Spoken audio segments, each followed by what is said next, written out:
America and Trump, they don't have good intentions. They just want to come and take over your land. Does the Nigerian government have good intentions towards Nigerians? Trump does not care about Christians. He just wants to come and take your mineral resources. What difference will that make? Mineral resources that Nigerians don't even benefit from. Mineral resources that are being enjoyed by a few select elites. I grew up in Nigeria. I was born and bred in Nigeria. For the longest time, we kept on hearing how Nigeria is so rich. We have lots of oil, but it has not made any difference in the lives of ordinary Nigerians. So why do you think that saying, oh, Americans are coming to take your oil, like why do you think that that makes any difference? They don't care about you. Oh, they don't care about you. They don't care about you. Does the Nigerian government care about Nigerians? Oh, it's such an insult for Trump to speak to the Nigerian president like that. Who attracted that kind of insult and disregard by his incompetence? The Nigerian president. Oh, but Trump called Nigeria a disgraced country. But Nigeria is actually a disgraced country. Our leaders have made this country a hell of a mockery. Trump literally said the truth that we all know. It's a failed country. Do you guys want to know my honest opinion? One of the problems of Nigeria is that we took our independence too quickly. Shout and say whatever you want to say about colonialism. Show me the fruit of our so-called independence in the past 6 decades. Show me one thriving sector in Nigeria. And for all of you that are claiming that Trump disrespected, the Nigerian president, it took Trump speaking for Tinubu to address Nigerians on Twitter. He didn't say anything until Trump spoke. But all of a sudden, immediately Trump spoke. They're all scrambling around and speaking. All of a sudden, Nigeria should have been colonized till the year 2000. If not for anything, the British would have given us 247 lights, build bridges and just some infrastructures. Not even because of us, but because they liked the convenience of technology. Some members of Boko Haram were captured and reintegrated into the society, and some of them even went ahead to be recruited in the army. The people that are terrorists, some of them are recruited into the Nigerian army. And you say that's not a disgraced country? And you say that's not a SHIT hole? And you think I will be so angry at Donald Trump for saying the things that we know to be true because you don't like him? This is not even about Donald Trump. Even if it was Biden and Kamala Harris that said the same thing, I will agree. Because it's just facts. It's just the truth. I don't care what you feel about Donald Trump. That's your business. I'm not totally a fan of him, but I love the fact that he's keeping the Nigerian government on their toes. Simple. Keep them on their toes. The Nigerian government has gotten so comfortable with the insecurity that has led to the genocide of Christians in Nigeria. And if what it takes is a threat from the US to make them sit up, I absolutely support it. And I don't care what you think. I don't care. All right. Welcome. Good morning, good afternoon, good evening, everyone. This is your Nigerian Prince, and we're about to have a very fantastic show. Okay, we're about to talk about...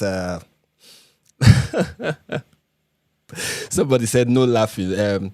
Hi, Frank. Let's laughing this time around, and I'm already laughing. Okay. Well, it's going to be an interesting live stream. Just smash the like button, okay? If you're not, just smash that like button. Share the links to everyone you know, your family and friends, okay? If you are not doing any of that, you are doing something very wrong. It's a great disservice to humanity to not be sharing the link and letting everyone know that we are live and we are talking about something very important, okay? So I hope you guys are ready. Please smash that like button, especially the one in the live chat. Let it just keep, soaring into the heavens. Let the incense of you smashing the like, the love reaction on the live chat. Let it soar onto the heavens. Okay, this is going to be a fantastic show, and we need those like buttons. Okay, ladies and gentlemen, let's get this cracking. We have.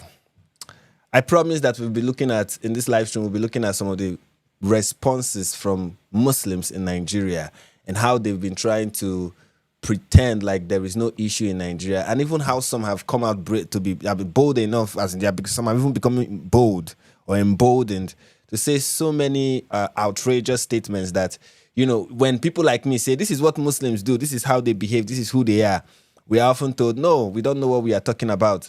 But now we have Muslims, Nigerian Muslims, on Twitter doing the same thing they did when Deborah was lynched in the public because of blasphemy. Some Muslims in Nigeria are now bold enough to say, you know what, this is our religion and we are here to defend it.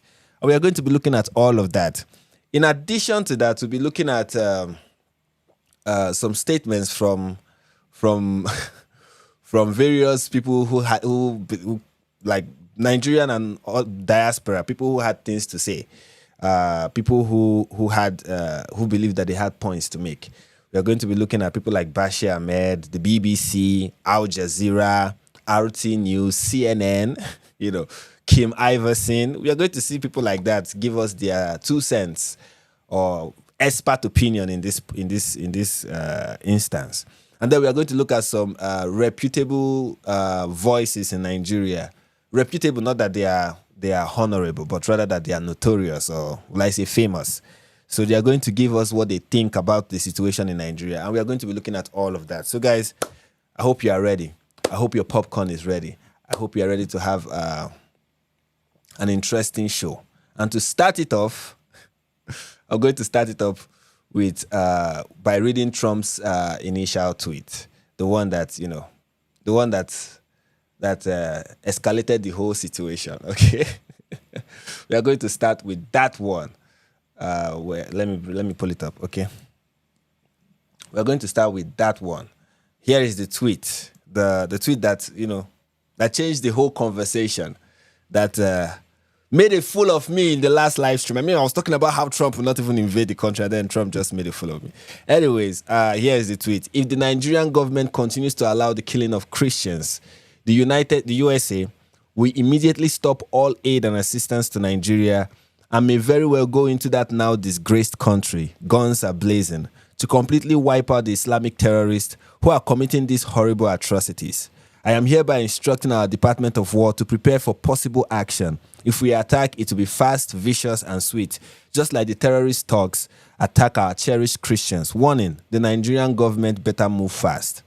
And I can tell you that they are not moving fast. If we are moving at snail pace, they have reduced the speed. They've reduced the speed a lot more. Okay, they are not moving fast. They are not doing anything. In fact, we had news report came out that Nigerian president, they are planning to go to the White House to meet with President Trump and JD Vance on the issue, and then the United States responded by saying that they've not received any such notice and they are not expecting any such visitors. Then the government released another statement saying, oh no, they've cancelled it and they are going to the G20 summit in South Africa. And in the G20 summit in South Africa, they are going to meet with the president of the United States. And then it came out that on September 4th, the 4th of September, last 2 months, September 4th, last 2 months, Trump announced that he's not going for the G20 summit. So we are seeing, you can see that the Nigerian government is still not taking this whole thing seriously. They're still lying. They're still making up stuff. They're still just not being serious about the whole thing. So, and they're still releasing statements. I think now they are into the graphics department, releasing graphic statement, talking about how Nigeria is united. So if Trump is talking about that airstrike or that guns are blazing, I think it will get to that at this point. I was in a live stream earlier with Jay White podcast. I think you guys should go and check it out. My moderators, if you have link to the live stream, you can post it in the live chat. So I was on the podcast earlier today, and I was asked if I see this, making any change for like with regards to the Nigerian government, if they're going to do anything with the pressure that is being mounted upon them. And my response was, I have no faith in the Nigerian government. And that is the truth. That is my position. As far as the Nigerian government is concerned, I have no faith in the Nigerian government. I don't think any form of pressure will get them to do anything. Anything. Absolutely nothing. I have no faith in them. And I state that clearly. And I want you guys to go and watch it. I said a lot of things. Some you have heard, some you've not heard. So go and check it out. Now, with regards to this tweet from Donald Trump, some of the things that Nigerians may find offensive is that now disgraced country. Even I, when I read it later after the live stream on Saturday, I went back and I read the tweet, and that phrase stuck out to me. It really stung like the sting of a scorpion. It was really, I was like, of course we know. It's one thing when we as Nigerians say to ourselves, this country is a failed nation, this is a failed state. And we believe that this is a disgraced country. Nigeria is a global embarrassment. It's one thing when you know it. It's another thing when someone like Donald Trump points it out. It kind of like make it more painful, And this is happening under Tinubu's government, We've not received this kind of criticism, this kind of backlash from any world leader ever before. This is the first time we are receiving it, and we are receiving it courtesy of our current administration.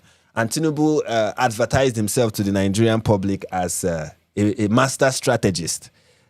Maybe this is part of his master strategy.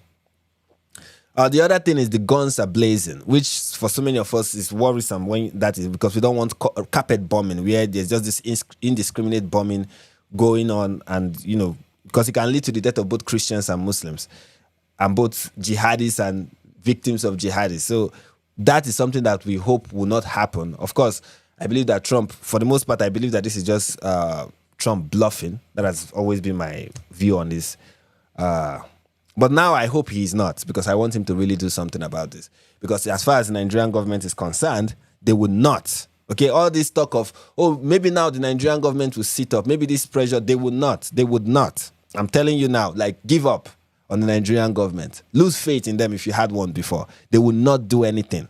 So we should look forward to the guns are blazing part. Hopefully it is not carpet bombing. But other parts that people fail to realize, and maybe the reason why people ignore it, especially Nigerians when they're talking about this, is the first clause in the statement that Trump released. The first clause, because it's a very long, the first sentence is one of the longest sentences in the history of sentences. But the first clause in the sentence said, if the Nigerian government continues to allow the killing of Christians. Now that's the condition upon which every other thing that follows is predicated on. But many Nigerians quickly ignore that because they know the Nigerian government will continue to allow the killing of Christians. Okay, they know that. Let me give you proof of that. You may ask yourself, how are you sure about this? Well, let me give you proof of that, right?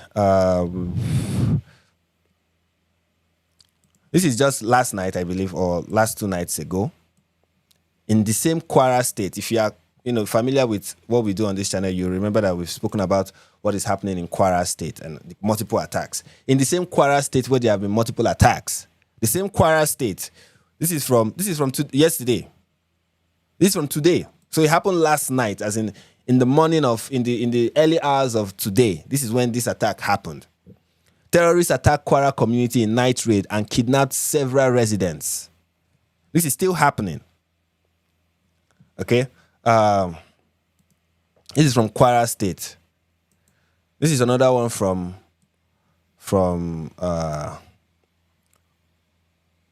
Kano State. 3 killed as bandits launch fresh attack on Kano border communities. You can see that they're not doing anything about it. Okay? They are obviously not doing anything about it. Here's another one from Kaduna and Plateau State. Gunmen kill 17 in Plateau, Kaduna. Now, they are gunmen, of course, but we know they are terrorists. No fewer than 17 have been killed in a fresh attack by gunmen across communities in Plateau and Kaduna states. So you can see clearly that the government is not doing anything about this. Now, one of the things that they are doing is to spread propaganda. And here is one of those propaganda. This was released on Twitter by the Nigerian army. The Nigerian army, their account on Twitter, released this news.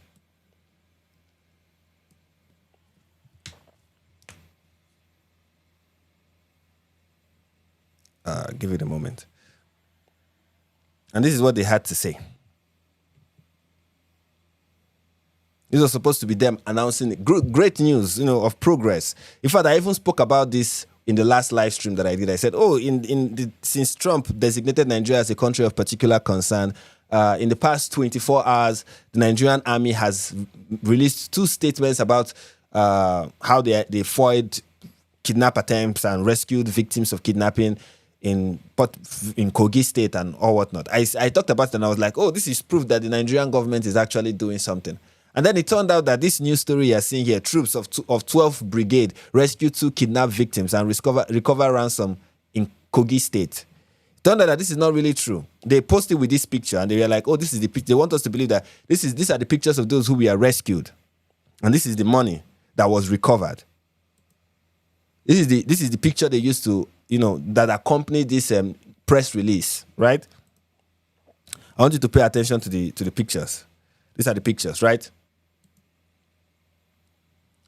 Now, here is the community note. These pictures have been proven to be from months ago and not recent, making the claim in this post false. A search by some users show the pictures are from 9 months ago.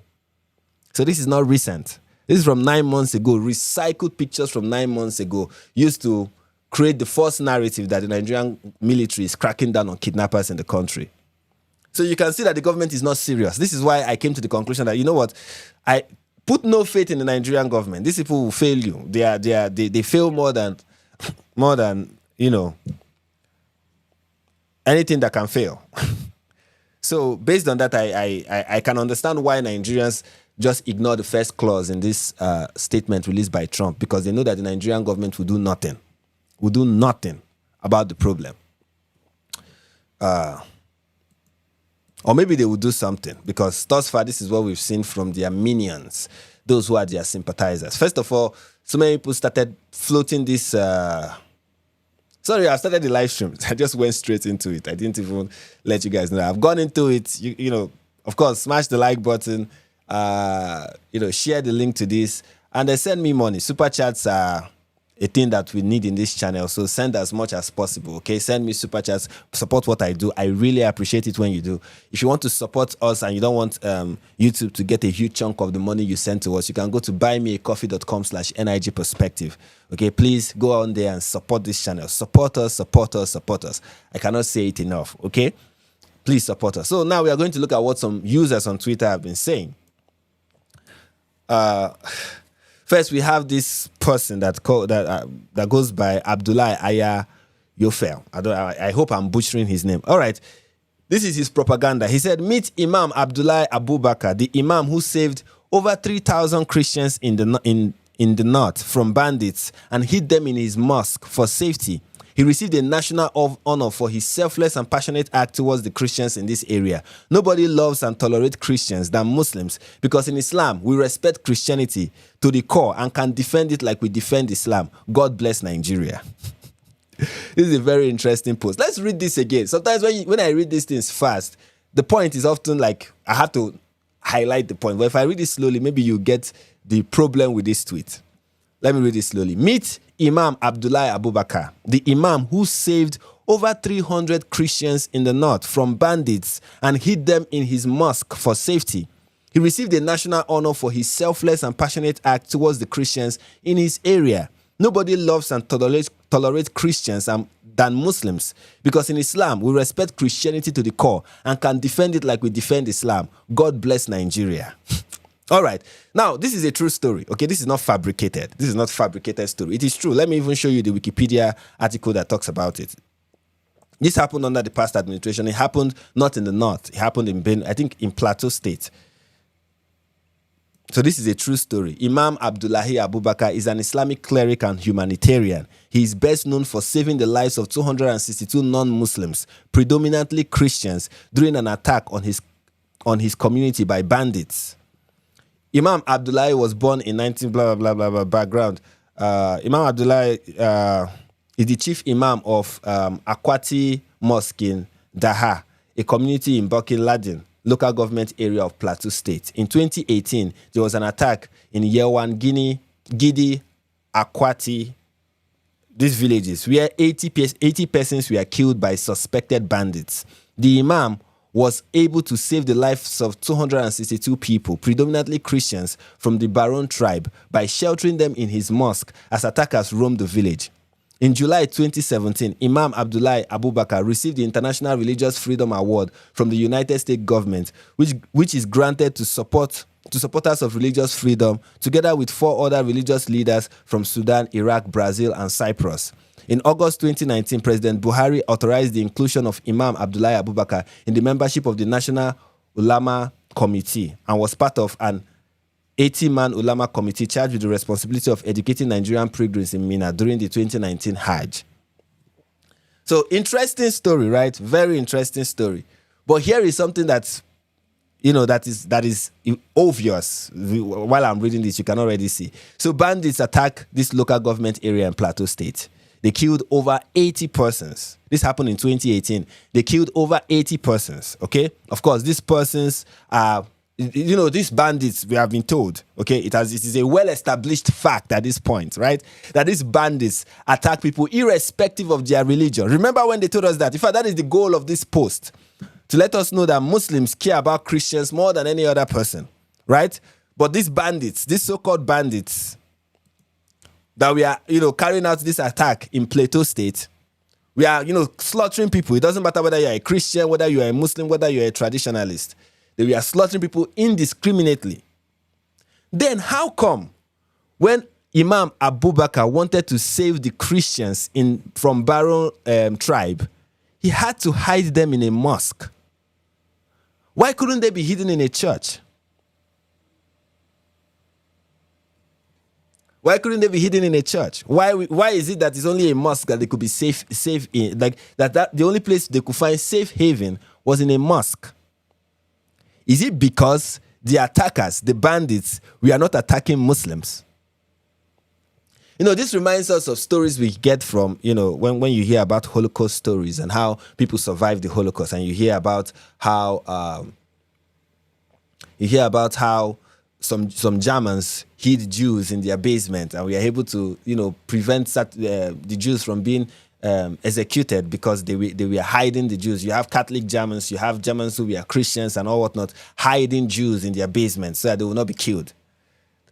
The question is, does that negate the fact that there is a genocide against Christians? No, in fact, it demonstrates that there is a genocide against Jews, rather. And in this case, there is a genocide against Christians. So if this was not a targeted attack on Christians, then why are the Christians safe in a mosque? You see, this person who was trying to prove that there is no genocide in Nigeria with this story ended up proving that there is a genocide in Nigeria. There is a genocide in Nigeria. That's why the person who was trying to save Christians had to hide them inside a mosque. Tomorrow, when that mosque is attacked, this will be the reason. The reason why, if that mosque get attacked tomorrow, this will be the reason. The reason is that the terrorists realize that this is the mosques where these people are being hidden. These are the kind of imams that are not in favor of our cause. So this is the reality, ladies and gentlemen. Meanwhile, here is what we are learning from a U.S. soldier, a U.S. soldier of Nigerian origin. From the north, I can imagine. And he was on a radio station recently. It was on this radio station, Dala FM Kano, 88.5. And this is what he said in Hausa, and this is the translation in English.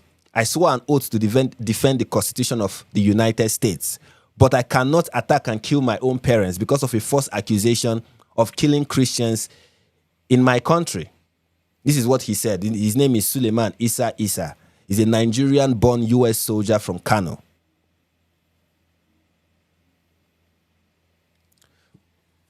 This is what this U.S. soldier is saying. A Muslim Nigerian-born U.S. soldier. He said, I swore an oath to defend the Constitution of the United States, but I cannot attack and kill my own parents because of a false accusation of killing Christians in my country. Now, what I find interesting is, I cannot attack and kill my own parents, is what he said. Now, here is Trump's tweet. Show me where in Trump's tweet Trump made any allusion or any inference by any stretch of the imagination that they are going after Suleiman's parents. The only way Suleiman's parents will become victim of the attack is if Suleiman's parents are terrorists. Right? Because the people Trump wants to attack fast, viciously, and quickly, viciously, and sweetly, okay, are terrorist thugs. And here we have this Muslim who is serving in the U.S. Army saying, I cannot attack and kill my own parents because of a false accusation of killing Christians in my country. So are your parents terrorists? Is that what you are saying? It's interesting how these people keep exposing themselves the more they speak. You know, there's something that my lecturer used to say then. He said, my lecturer, when we were studying law, he said, when I ask you a question, keep your answers brief. It is one way he advised us on how to tackle exam questions. He said, keep your answers brief. And we asked him why. He said, because the more you write, the more you expose your ignorance. He said, the more you want to answer my question by writing like a 2-paragraph answer, the more you expose how much you don't even know about the subject you have been questioned on. So the more these people speak, the more they expose their wickedness. The more they expose that they are indeed terrorists and terrorist sympathizers. Because when Trump says we are going to go into the country, into Nigeria and kill terrorists, what this guy interprets it as, oh, they are going to come and kill Christians and Muslims. And it's not alone. Here is another one here's someone on Twitter with the same mentality.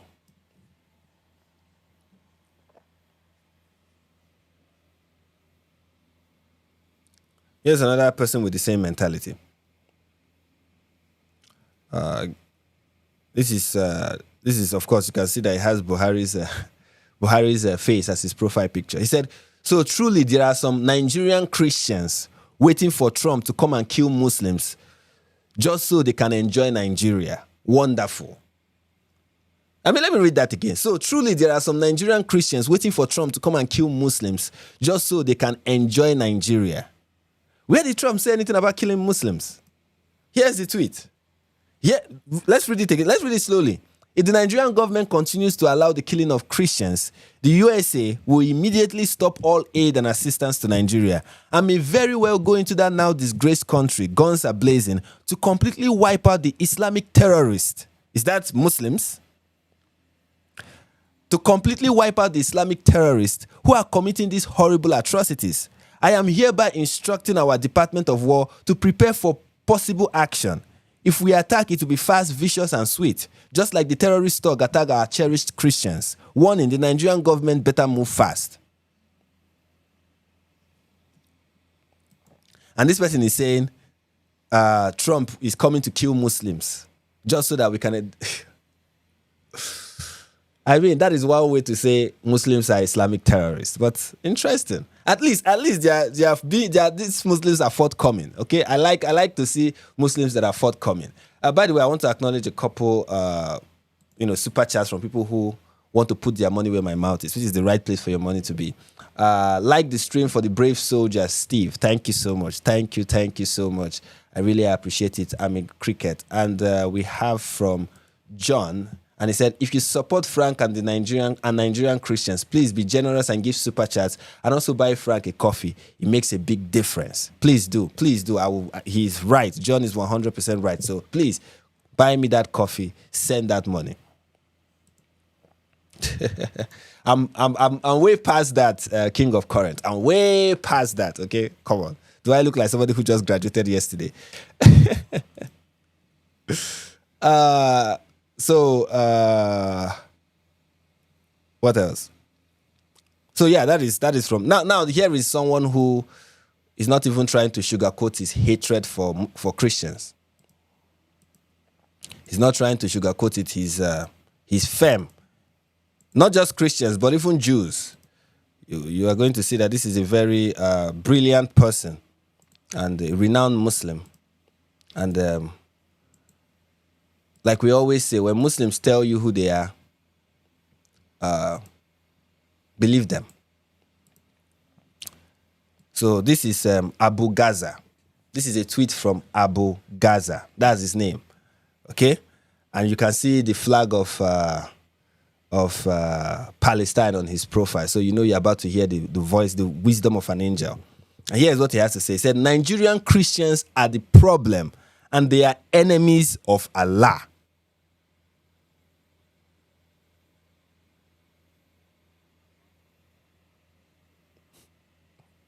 Nigerian Christians are the problem and they are enemies of Allah. I mean, boldly written. And he has not deleted it though. Like, despite this tweet has gone viral.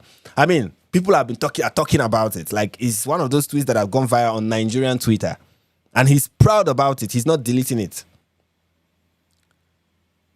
What does he say? Nigerian Christians are the problem and they are enemies of Allah. What do you think this guy will do to Nigerian Christians?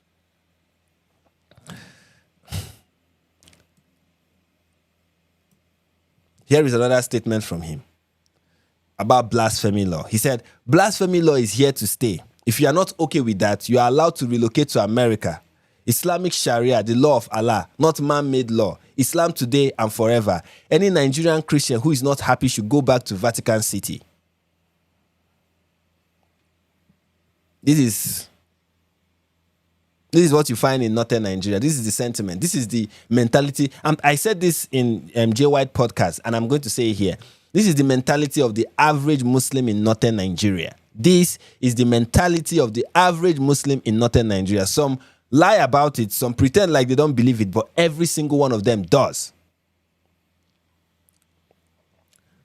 Here is something else from the guy.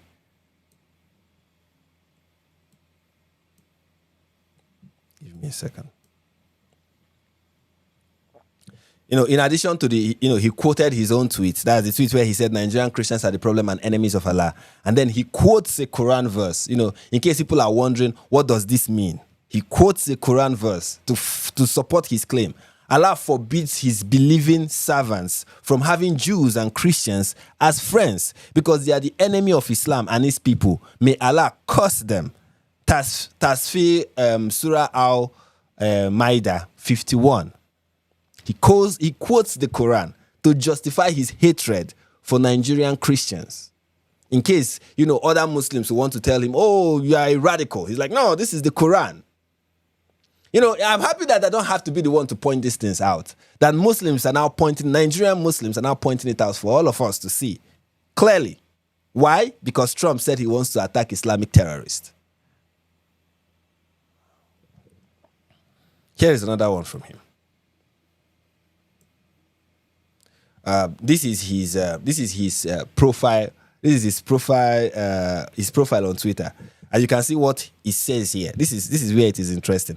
He said Islam first, then Nigeria. So he's a Muslim first. He puts Islam ahead of Nigeria. Fine, you put your religion ahead of your country. Fine. But then here's another thing you need to note about him. He's an army commander, retired combat veteran, and contractor.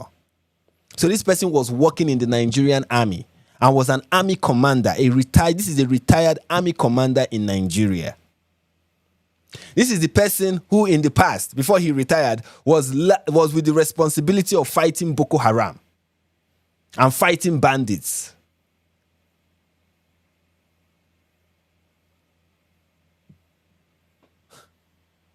This is the country we live in, ladies and gentlemen. This is the country we live in. And this is how the Muslims in the north behave.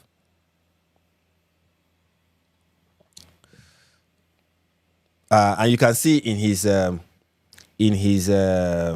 this is his new profile, whatever this thing is called in the background. He said it doesn't matter if we die. Iran is not important. Islam is important. And he's quoting Ali Khamenei. Now here is his old this thing, what was on his profile before, attention was drawn to him and he had to change it a bit because he wasn't too proud of that one, I guess. And here is what he had on his profile before that. Hamas.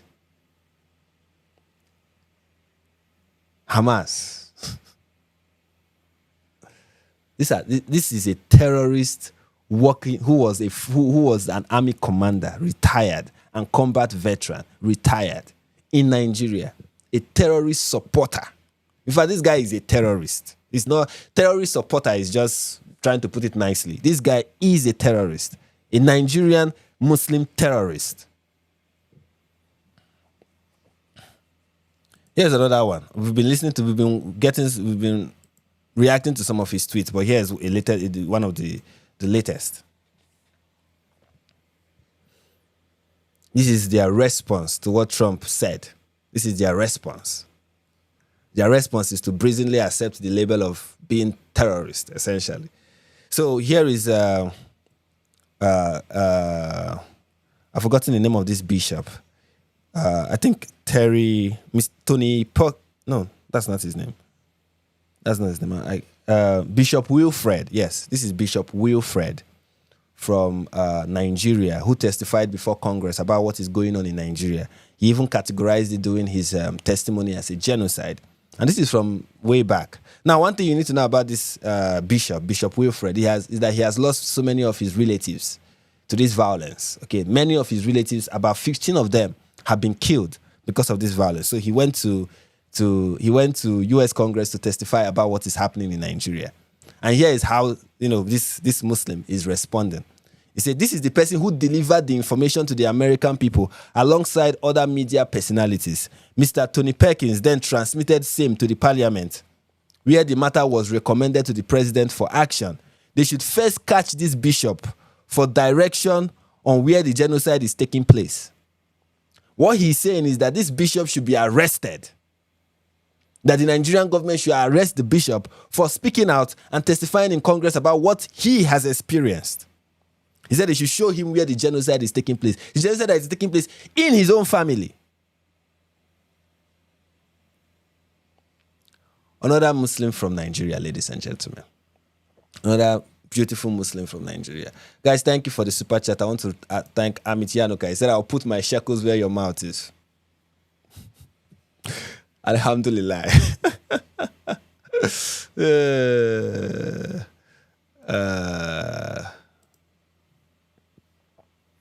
Then he said, this is from Smiley. Thank you for the Australian dollar, I believe. He said, that's 10 Australian dollar. Thank you so much. He said, God bless your courage. Thank you. Thank you so much. I appreciate that. So guys, please keep the super chat coming. Also, smash that like button. Keep smashing the like button, especially the one in the live chat, okay? Let the reactions in the live chat, let them just keep soaring in the air. All right. Moving on. Here is...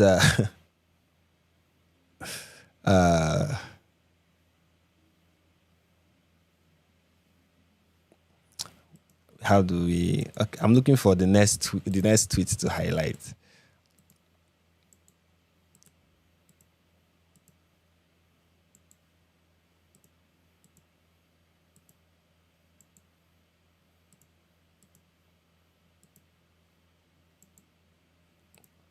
Give me a second.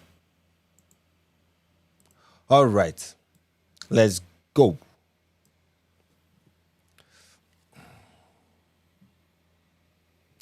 Okay, this is very important, and I think I need to look at this before we go on. This person said, we saw on live TV an ex-soldier allege that he was shot at close range by a fellow soldier of the northern extension for killing of a fellow soldier of the northern extension for killing too many bandits. Let us all know. Let us all keep burying our head in the sand and pretending like we don't know we don't know why we can no longer travel between our states without fearing kidnap or death. Let's not welcome the only voice speaking up for the lives that have been lost to senseless violence. So what this person is talking about is that there's this news story that broke in Nigeria not too long ago where an army officer he said he was the best sniper in the Nigerian army, one of the best, and that he was shot by his fellow. I think that shooting led to his discharge. He was shot by a fellow soldier. He was shot by a fellow soldier, a fellow Nigerian soldier, because he killed too many bandits. And now the question he's asking here is, in light of what we have seen from the likes of Abu Gaza, who do you think is that soldier that shot his fellow soldier because he was killing too many bandits. And what do you think was the reason behind it? Was it friendly fire? Or was it intentional? And we've also had, there are so many stories, but let's not get into all of that. Let's just keep moving. Let's keep it pushing. Let's keep it pushing. Let's keep it pushing, keep it pushing, keep it pushing, keep it pushing, keep it pushing. All right, here is another one.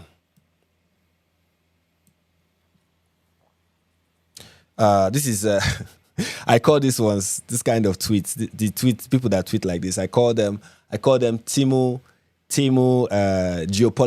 geopolitics experts in Nigeria. These are the Timu geopolitics. This person is currently not residing in Nigeria, but he wants Nigeria to know that because he went to the diaspora, his eyes has been opened and now he understands geopolitics and knows that the United States is not coming to help Nigeria. And this is what he has to say. Nigerians think Trump is going to come, bomb Boko Haram and go. Laughing out loud. First, they will sanction Nigeria and do an economic blockade. Many of you will die first from hunger. The way these idiots, especially these people that crown themselves that claim or parade themselves as geopolitics experts, is the stupidity with which they speak. It will shock you that in that UK or United States that you are staying, it will shock you how hunger will find your father, find you, and find your children if you even have one. It will shock you. It will shock you. You think what makes people die of hunger is sanction? You will be in that US and you'll be hungry. It will shock you. Or wherever it is you are staying in this world, it will shock you how you'll be there and you'll be hungry. You'll be dying of starvation. But just keep talking. Keep running your pie hole. You moron. Then he will finance terrorists to stress the army and weaken it. Yes, Trump, will finance terrorists. Then he will invade, massacre, and occupy. What stupid nonsense. Based on what? The conspiracy theorists in Nigeria are so stupid. As in, next to the Muslims who are just saying nonsense, are these morons, these absolutely ridiculous individuals, people that have the IQ point of the digits you find inside the refrigerator, like the temperature of a refrigerator, deep freezer. That's the number you find on the temperature in a deep freezer. It's the same thing you find in the IQ point, their scorecard, the IQ scorecard. That's the same thing you will find. There are people who will come and be saying nonsense like this based on what? What do you know about anything? You discovered Afghanistan yesterday and now you're a geopolitics expert. Now you know how the world works. Stupid people. Very stupid people. That's why I like this response from Cross. Cross is a celebrity in Nigeria. Let's call it that. He said, laughing my behind out, what manner of silly gaslighting is this? Go to Benue and tell farmers that can't even return to their farms that the US is coming to invade if they won't celebrate. Exactly. Like, go to the places that have been affected. Go to the IDP camps. Go to the IDP camps that are scattered across this nation. Go there and tell them that Trump is going to do economic sanction and all this rubbish. Go there and read the tweet from Donald Trump to those people and see how they will shout for joy. It's because you live far removed from what is happening. That's why you have these stupid takes.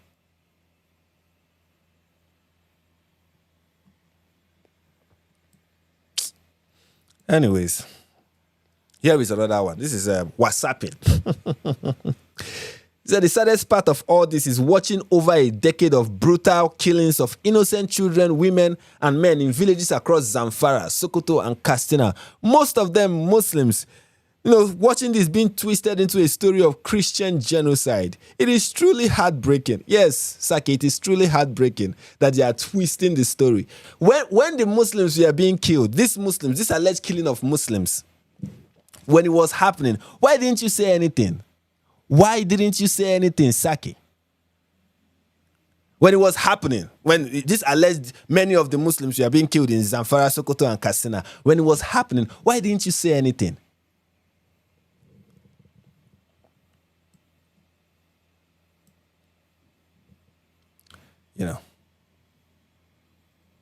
Then you have this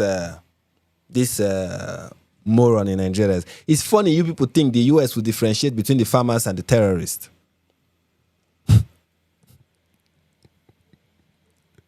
Okay, so let me understand. This guy who has a Chinese username, because I don't know.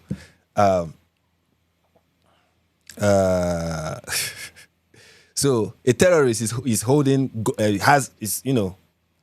he's strapped with bullets and guns and everything, and he's aiming at the U.S. Army. Let's say they have foot soldiers on the ground. Let's say the U.S. have boots on the ground, right? That's what they have, and they are in the trenches trying to protect Benue community and Plateau State community, like those in Bokos and Mango. All those places they're trying to, and then they see a terrorist holding guns, aiming at them and trying to shoot at them. They cannot differentiate between that guy and a farmer who is in an IDP camp. They cannot differentiate. These people are very stupid. These people are just very, very, very stupid. Here is another stupid person. He said, to my fellow Northerners, hope you can see now the consequence of our silence, our nonchalant attitude, our indifference, our whatever that is, and our divisiveness. We are slowly portrayed as terrorists by both local and international media. This is the person that said that local international media is portraying him as a terrorist. Yeah, he is in the past, and this is what he had to say. This is what he had to say when Deborah Yakubu was lynched in public, killed for WhatsApp post that was interpreted as blasphemous. This is what he said. Deborah insulted our holy prophet, which is blasphemy, and she knows the consequences. After her mates tried to correct her to stop it several times, but she did not stop. But what crime did the hunters commit? You are just being biased. You are just being biased. You are trying to justify the killings. Trying to justify with killings. What did he... listen to some of the things this crazy person said. This is talking about when Deborah Yakubu, a student in University of Kaduna, a student in University of Sokoto, rather, was burnt alive, stoned to death and burnt to ashes, not burnt alive, stoned to death and burnt to ashes for blasphemy, alleged blasphemy. In Nigeria, this happened. The mob got formed, dragged her out of her school, stoned her to death and set her on fire. And then people were calling for justice for Deborah. And this person said that Deborah knew what she was doing. She insulted our prophet and she deserved what was coming to her. And the people who killed her did not commit any crime. And this is how he described the people who killed her. He called them hunters. What were they hunting? Blasphemers?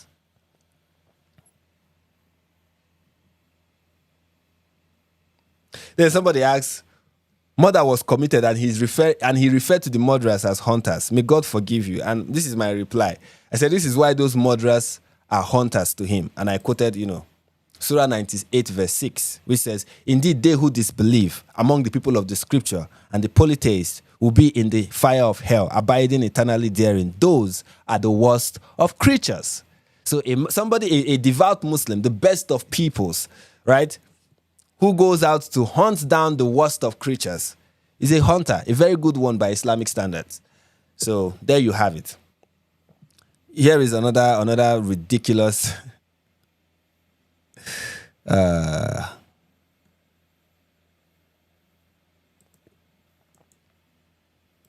is another I hope give me a second, let me get all this out there.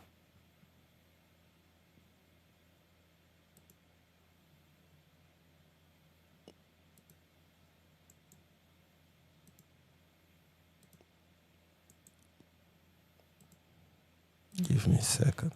Anyway, guys, by the way, you can always smash the like button if you haven't already, and share the link if you haven't, and also remember to give me money. Very important stuff, okay? All right, let's get into it. Where do I begin? Let me start with this one.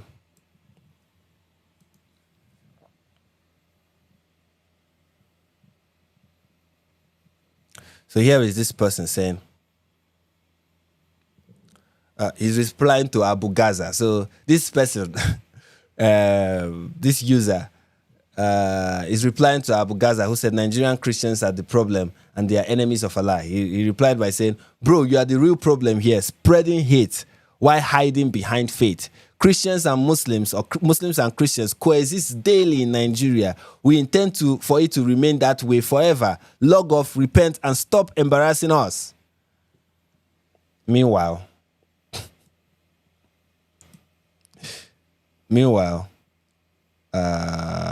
this is not the one. Let me just go here. Meanwhile, here is a tweet from him. Here is a tweet from him during the the killing of Deborah. Said, Deborah is in hellfire. That's the truth. And I won't sugarcoat it for any pig. And then he quoted Surah 4 verse 56. Those who disbelieve in our verses will be driven them. We will drive them into a fire. Every time their skin are roasted through, we will replace them with other skins so that they may taste the punishment. Indeed, Allah is ever exalted in mind and wisdom. Then he quoted Surah 2 verse 39. Let's read some of the verses he quoted. Surah 2 verse 39. Let's read that. This is from this person who wants us to know that Muslims and Christians, live together and, in peace and harmony. And I've always been doing that for ages, And any person who says anything contrary. He said, those who disbelieve and deny our signs will be residents of the fire. They will be there forever. So he's showing, you see, I'm only quoting the Quran, nothing beyond the ordinary. Then here he is saying, except that I regret making the post and I take responsibility for being wrong. I also deleted the post. Oh, please. You regret making this post now. Then he said, then somebody asked him, so what is your view on blasphemy? Should blasphemers be stoned to death or executed by a mob or left alone for God to deal with them? He replied, being stoned to death or executed by a mob is a extrajudicial killing, and I do not support it. Neither does any religion. However, blasphemy remains a crime against God and humanity. We should and ish. Oh, somebody sent me 20. Somebody sent but 20. Wow, thank you so much. Thank you so much. I really appreciate that. Thank you so much. Please, this is a good example for you all to follow. As he just sent us, although I couldn't read it because I don't know, my eyes was paining me. But I think it was saying thank you, and I appreciate it so much. Thank you so much. The pleasure is 100% mine. Here he is still saying that blasphemy is a crime against God and humanity and should remain punishable by law. So all this talk about I regret making this post, blah blah blah. He still doesn't regret it. He's just let the blasphemers. I just like how some Muslims. We have two sets of Muslims when it has to do with blasphemy law in Nigeria. This is the two sets of Muslims that I've seen.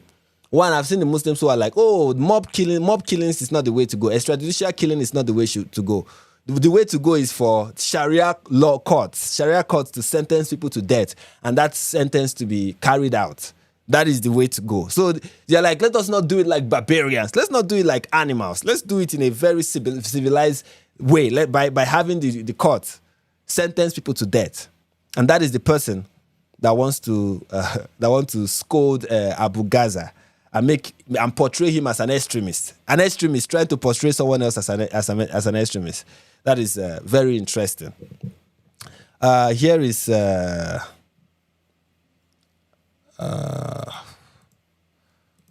me start all over again. I was trying to open so many folders, but I end up not knowing even which folder I opened. So we'll start one by one. Okay, we're done with that one.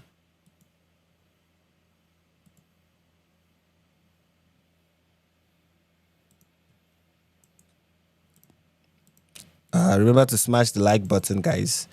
And you are watching A Nigerian Perspective with Frank Stephen, a very interesting live stream. And we are talking about the persecution of Christians in Nigeria and what Muslims are saying about it after Donald Trump released a very spicy,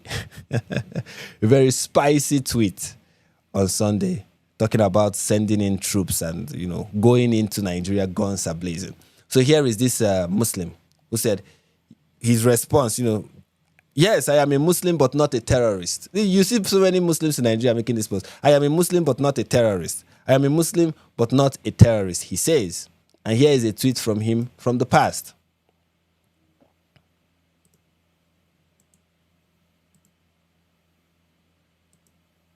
As you can see right there, what did he say? I know fit rate you if you never kill person before. Okay, let me explain what he's saying. He said, I cannot regard you. I have no regard for you if you've never killed someone before. That means if you've not committed an act of murder, if you've not killed somebody before, I have no regard for you. This is the person who this is the person who wants us to believe that he's a Muslim and not a terrorist. This is somebody who glorifies murder. Of course, that is very Islamic, because in Islam you kill or are killed in the way of Allah. Let me show people so that you know that I'm not just quoting it. This is from Surah 9, verse 111. This is one of my most quoted Quran verses. You guys know me, I quote this verse a lot. And it needs to be put out, it needs to be there permanently so that you understand why Adam is saying he cannot regard somebody who has not killed before, because it's the Islamic way. And we are about to see that. Come on, open.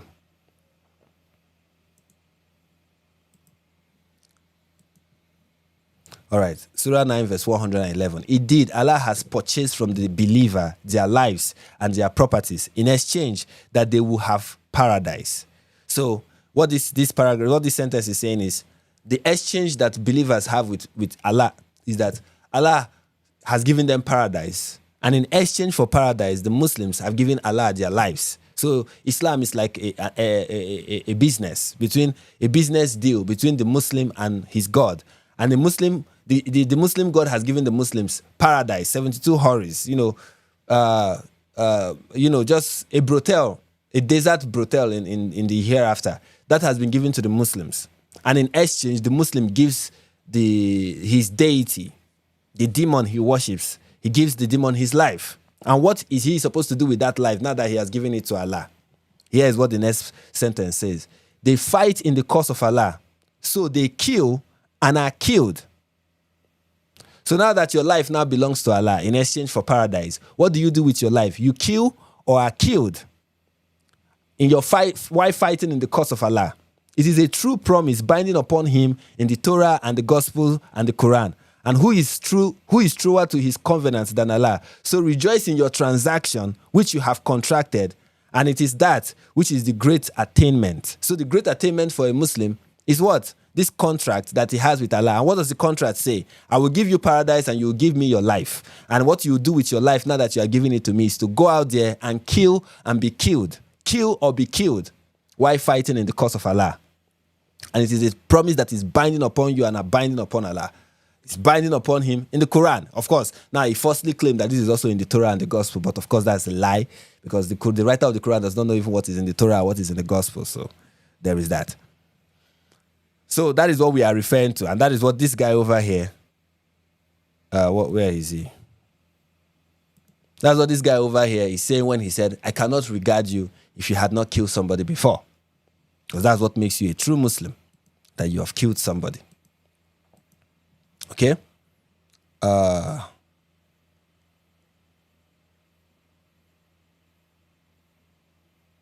Here is another one.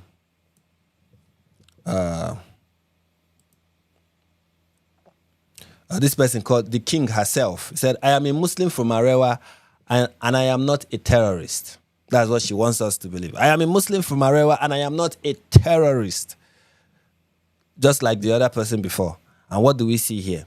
To avoid the Deborah fate, mind your business and keep Islam and its activities out of your mouth.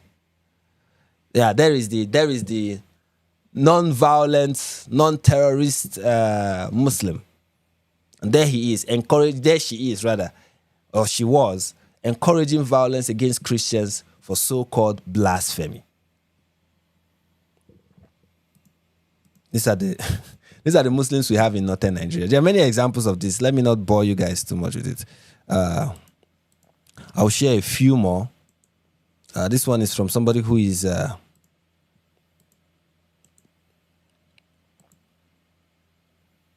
He's from somebody who is an official in the Nigerian government. So,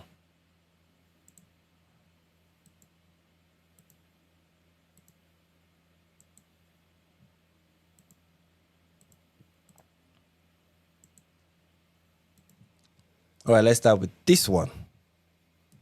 So here we have this woman. You guys may recognize her because I've spoken about her in previous live streams. Rukaya. I've spoken about her in previous live streams. And this is what she has to say after Trump made the infamous tweet at this point. There is a serious agenda against Nigeria, and it is disheartening that some unpatriotic citizens are enabling it.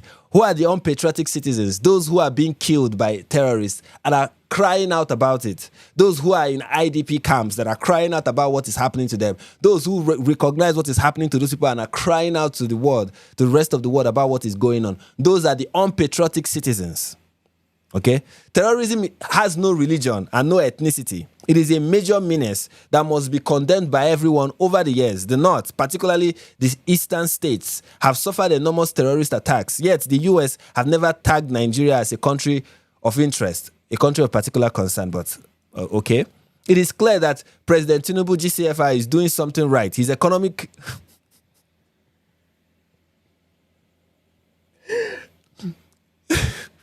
It is clear that President Tinubu GCFI is doing something. Grand Commander of the, what is it called? Is it Grand Commander of the Federal Republic? Anyways, it is clear that President Tinubu GCFR is doing something right. His economic reforms are projected to elevate the status of our country. The West does not take interest in any nation unless they recognize its potential. We have seen what happened in Libya, Syria, and other war-torn nations. We must rise above bigotry and unhealthy sentiments and unite to defend our nation's peace, unity, and sovereignty. Alhamdulillah, a Muslim that believes in Nigeria's peace, unity, and sovereignty, and is now patriotic. All of a sudden, these people are patriotic, and of course, this is a serious agenda. Terrorism has no religion and no ethnicity. Ignore the fact that the terrorists, whenever they attack, they scream Allahu Akbar, and for their victims to be safe, they have to be hidden in mosque. We just saw that, right? They have to hide for the victims of this terrorists to be safe. You have to hide them in mosque. But of course, these terrorists, they don't know religion, okay? And terrorists is not religion. It has nothing to do with religion, of course. Of course. Al-Qaeda, ISIS, Boko Haram, ISWAP, they have on their flag the Shahada, written boldly. But it has nothing to do with Islam. It knows no religion, of course.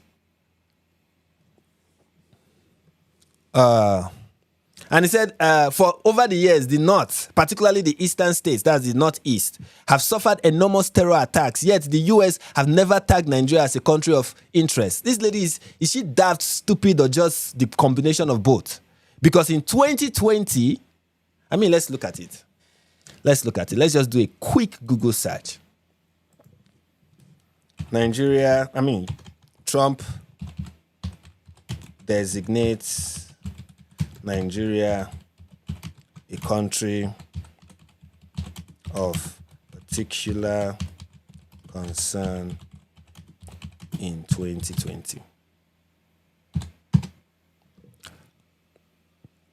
Come on, let's see in 2020, not recent ones, the one from 20. I know it will be hard to see the ones from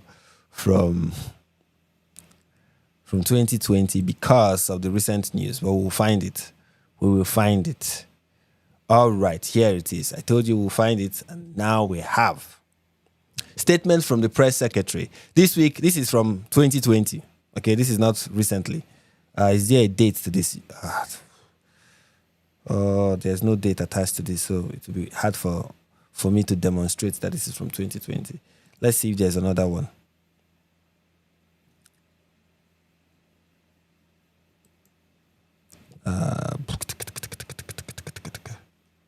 All these are from 3 days ago. 3 days ago. Let's see, 2020. Okay, this is from 2020. December 8, 2020. You can see it here. December 8, 2020. Family Research Council. Nigeria is officially declared a country of particular concern and not a minute too soon. Nearly at the end of 2020, a year when bad news seemed to be relentless and unstoppable, a good report has emerged. Very good news, in fact. At long last, broken and bloodstained Nigerians have been declared a broken and blood-stained Nigeria has been declared a country of particular concern by the U.S. State Department. On Monday, December 7, Secretary of State Mike Pompeo said in a statement, the United States is designating Burma, China, Eritrea, Iran, Nigeria, the DPRK, Pakistan, Saudi Arabia, Tajikistan, and Turkmenistan as countries of particular concern under the International Religious Freedom Act of 1998 as amended for engaging in or tolerating systemic, ongoing, egregious violations of religious freedom. So, Rukaya, what were you saying? You were saying what again? That only recently, yet they have never done it before? Only recently. This is the first time. Do you see that you are lying or just plain ignorant? Then she went on to say, it is clear that President Tinubu GCFI is doing something right by borrowing $1 billion US dollars from the IMF. That has been a loan that has just been approved from the IMF. Is that how he's doing something right? His economic reforms are projected to elevate the status of our country. The level of as the lies here is just too much. But the West does not take interest in any nation unless they recognize its potential. Let me understand this statement. After Singapore gained its independence in 1965, the nation struggled for a while, and then finally they got a good leader who had foresight and was able to implement policies that now make Singapore one of the greatest nations economically in the world. When the US caught wind of it, what did they do to Singapore? Did they try to suppress their economic growth? What about Egypt? Have the United States done anything to suppress the economic growth of Egypt?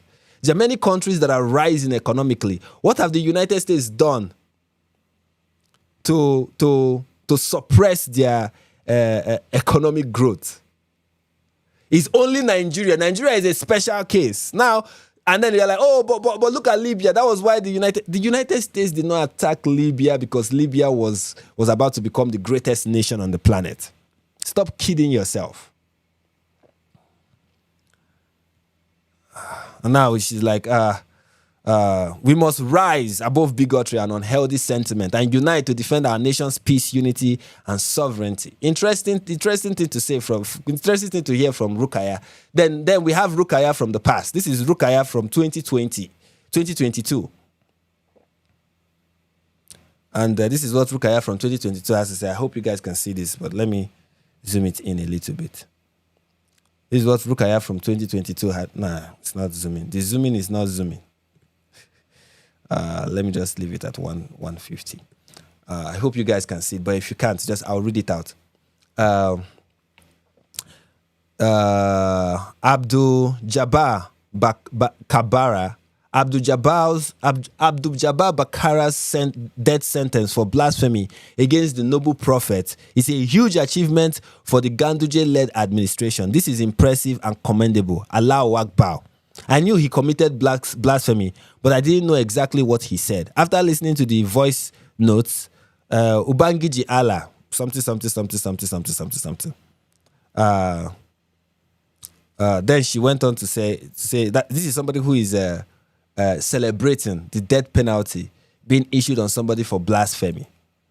That's what she's celebrating here. And then she said here, Western education has done more harm than good to our society. That's the reason some miscreants will commit blasphemy and some Muslims will defend them. Any knowledge that will make me stand against my religion, Ya Allah, distance it from me.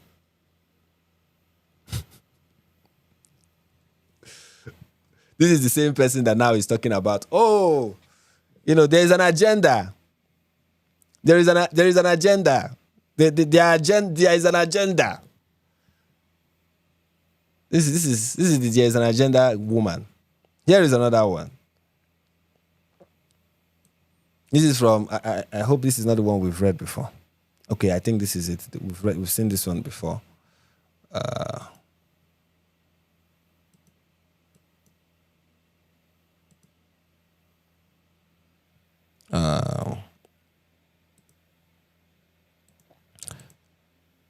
So let's look at this one and this one. So I'm just trying to pull all of this out so that we can go through all of them quickly and then move to something else. We have so many things to discuss, and I want to go through all of them as quickly as possible. You guys can see that I'm going fast. I want to give, this is information dump. Here is this woman. You can see her, a proud Muslimah, and she wants us to know Islam is the religion of peace. I was born as a Muslim, I stay as a Muslim, and I die as a Muslim. Islam is the religion of peace. Right? Now here she is showing us that peace that Islam is all about.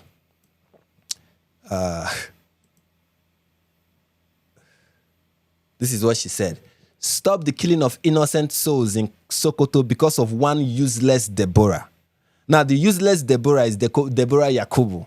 Now, of course, nobody was being killed in Sokoto. What happened was after Deborah was killed, there was after Deborah was killed, she was, of course, stoned to death and set ablaze by Islamic fanatics. After that happened, there was a curfew declared. A curfew was declared in Sokoto, in the area where it happened, and law enforcement. There was heavy presence of law enforcement to kind of curb the mob and ensure that they don't go any further. Because usually what happens is that after something like this, before Muslims will congregate together and say, you know what, let's burn one or two churches while we are on fire. Why our blood is hot? Why, as it is hot. Now that it is now a topic of, Christians blaspheming against our great prophet. Let's just set fire to one or two churches. So you have to have the presence of, heavy military presence so that this does not become another riot. So that was what the military was doing. Or not even military, I think it's more or less the police. And then this person in tweeting about it said, stop the killing of innocent souls in Sokoto because of one useless Deborah. But now she wants us to know that she's not a terrorist, okay? She's so not a terrorist. Islam is a religion of peace, okay? Absolute peace. Like, Islam is peaceful. According to Surah Al-George Bush, ayat 9:11. So, according to Surah Al-George Bush, ayat 9:11, Islam is a religion of peace. Alhamdulillah. Then we have again, Rukaya is here again to give us another nugget of uncommon wisdom. And here she is saying, she posted this image which was posted by the Nigerian presidency. We'll look into this tweet later, or the tweet where this image is from. And the image says, different faiths, one nation, one destiny. And then Rukaya said, not even Trump can divide us.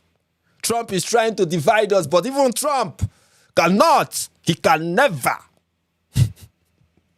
And just scroll down a little bit and you see Nigerians. And here is a tweet from her in 2023. He said, allowing an Igbo man govern Lagos is like allowing a Hausa man govern Anambra. Anyways, a Hausa man does not buy a governorship form in a state other than a northern one. So this is somebody who, in this tweet, is recognizing just how divided and tribalistic Nigeria is. In this tweet, and which is the reality. Recognizing it. And now she's telling us about how Trump cannot divide us, even though we are already divided across tribal and religious lines. That is already existing. But it's Trump that is trying to divide us. Of course, 100%. It's Trump. And then when someone called her out and said, this is not what you said in 2023. Look at her stupid response. That's how you know you're talking to a stupid person. She said, oh yeah, answer the question. Will you people allow a Hausa man govern Anambra? Now divide this country. Oh, I thought it was Trump that was trying to divide the country. So it's no longer Trump. It's now an Anambra man that is dividing the country. And then, of course, somebody pointed it out. You are just proving our points that you are proving our points now. Are we not divided? Then she said, we are not. I'm like, do you see the confusion? How stupid she is? It's like, Nigeria, somebody points out that Nigeria is divided. She said, yes, it's true. I mean, my post is correct.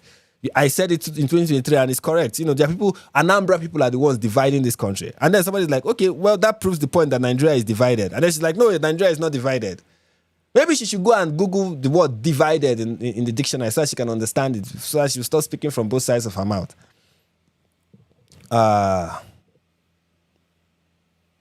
Anyways, moving on to other things. We are going to move on to other things. We are about to move on to other things. These are all the tweets. Now, many experts have decided to chime in to give us their 2 cents, to tell us what we should pay attention to let us understand what is happening. So many experts, okay? And we are going to go into what the experts have been saying. But before that, let me look at some super chats that I have received. I want to thank the person who sent the 20 that bought 20 coffees, okay? The person that bought me 20 coffees. I appreciate you so much. I wish I could see your this and read it very well. I couldn't, and it quickly disappeared, but I appreciate you. I appreciate you 100%.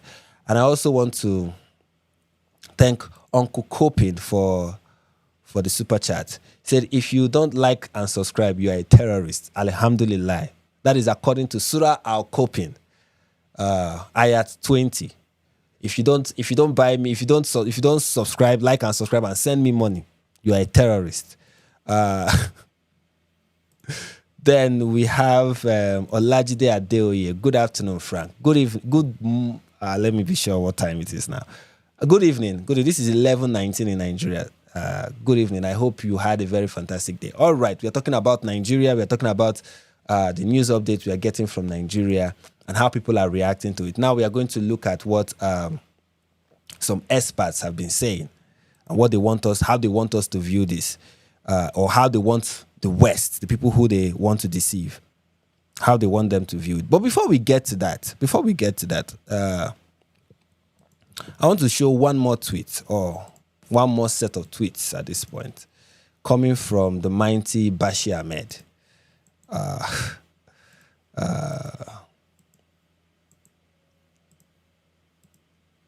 And then I'm going to show other tweets that, talk about this subject, and then we'll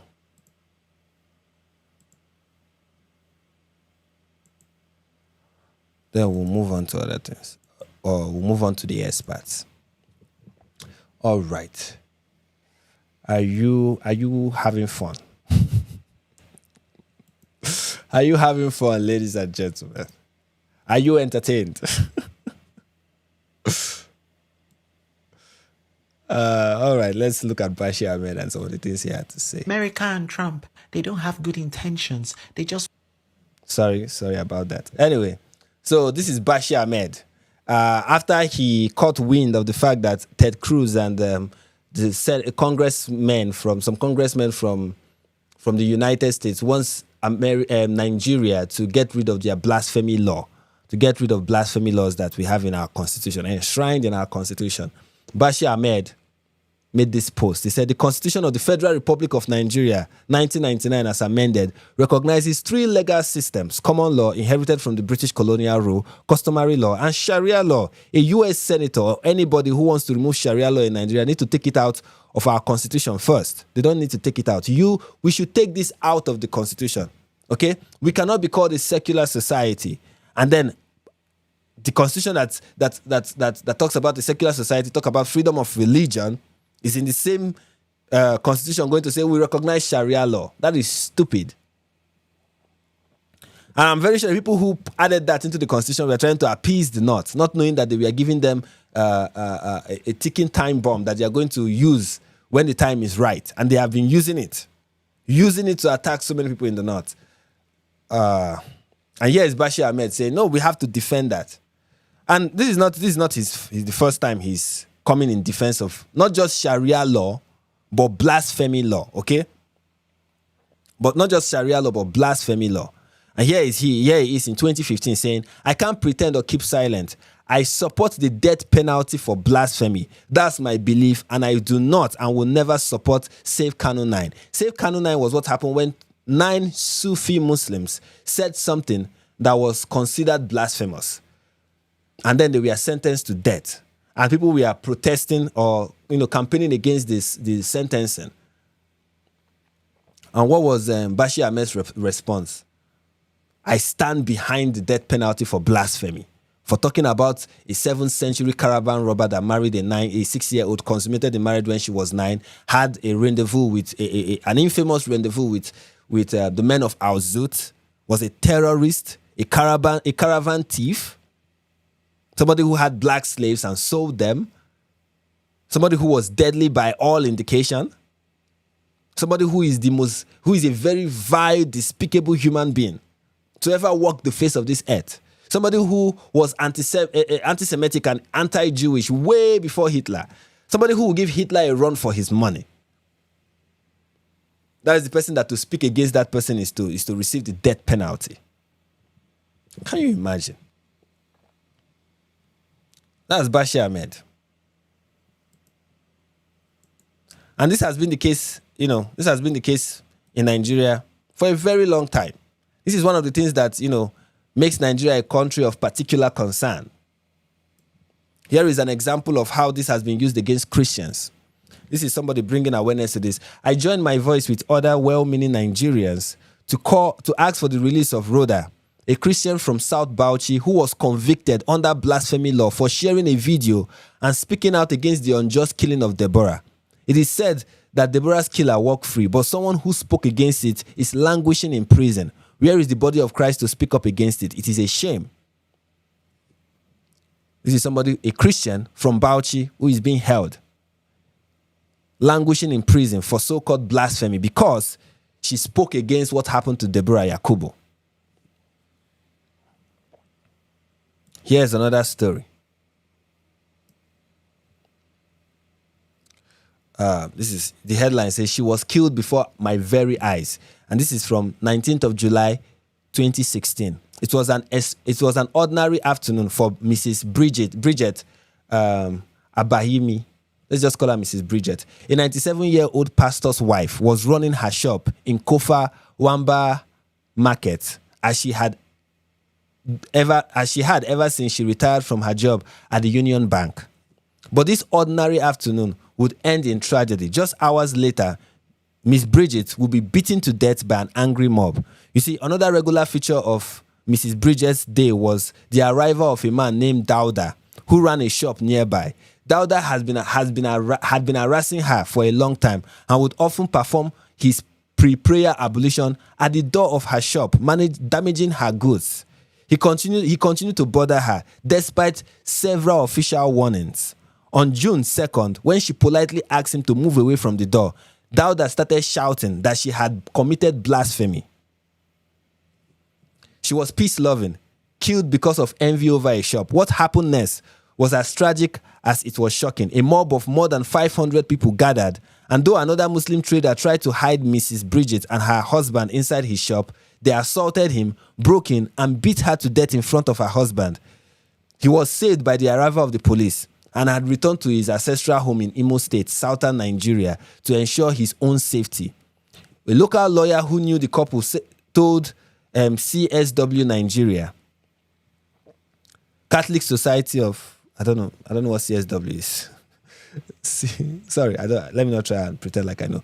The allegation of blasphemy levied against her is a pure lie. I have been in Kano since 1983 and met her and her husband here in Deeper Life Bible Church. I work under them as a group pastor for years. She was the women leader in the church for many years. She was known to be quiet, not talkative, and peace-loving. She was killed because of envy over a shop.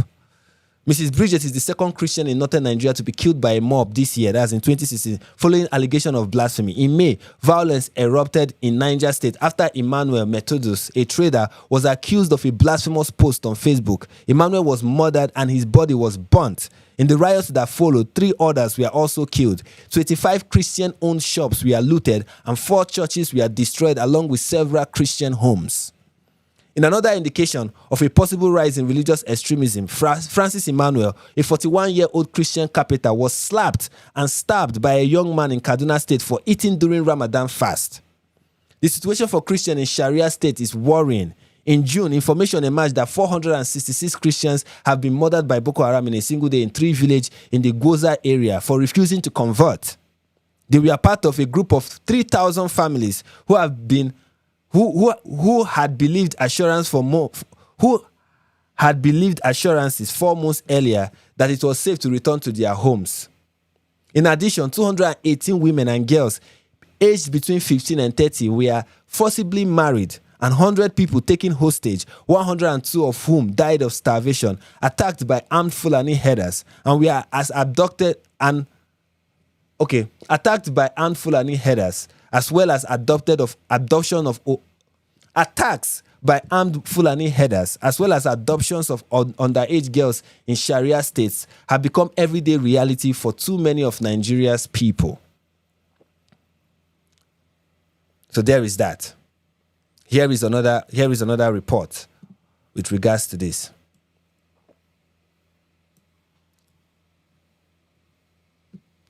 This is blasphemy killing in Sokoto, in Kano, right? Blasphemy killing. Kano government won't explain why suspect in Bridget's murder was freed. So the suspect in the murder of Bridget, this woman we just read, was freed 6 weeks after setting free all the prime suspects nabbed in connection to the gruesome murder of Bridget. The Kano state government have refused to give any useful explanation for its actions.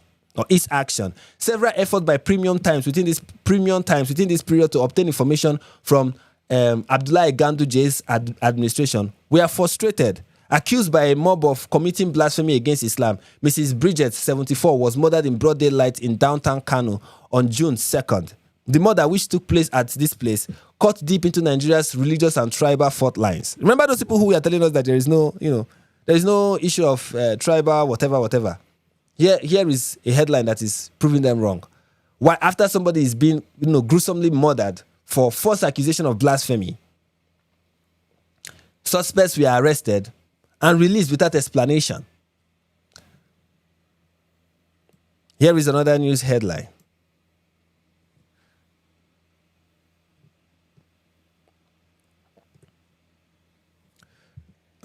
This happened in Enugu. Okay, this is reported from Enugu, and this is 2001, 3rd of May 2001. You can see that this has been happening for a very long time. Enugu, Nigeria. Gideon Akaluka, a Christian trader from Nigeria's Igbo ethnic group. I know I pronounce his surname very well. Akaluka. My wife will know how to pronounce it. I'll ask her later. Gideon, a Christian trader from Nigeria's Igbo ethnic group, was lynched and beheaded in prison in 1994 by Muslims who invaded his cell, a top prison official told the Human Rights Commission on Thursday. This person, that's Gideon, was killed on December 26, 1994 by members of a crowd of some 1,000 Muslims, some of whom scaled the fence of the Goron-Duse prison in the northern city of Kano. The controller of the prison, Haruna Sanusi, told a hearing of human rights violation panel. They used a ladder to climb the wall and call him out. They broke the key of the cell and killed him in prison and cut off his head, Sanusi said. The trader had been charged in court for inciting public disturbance by committing blasphemy against Islam, and the court has remanded him in prison custody, he said.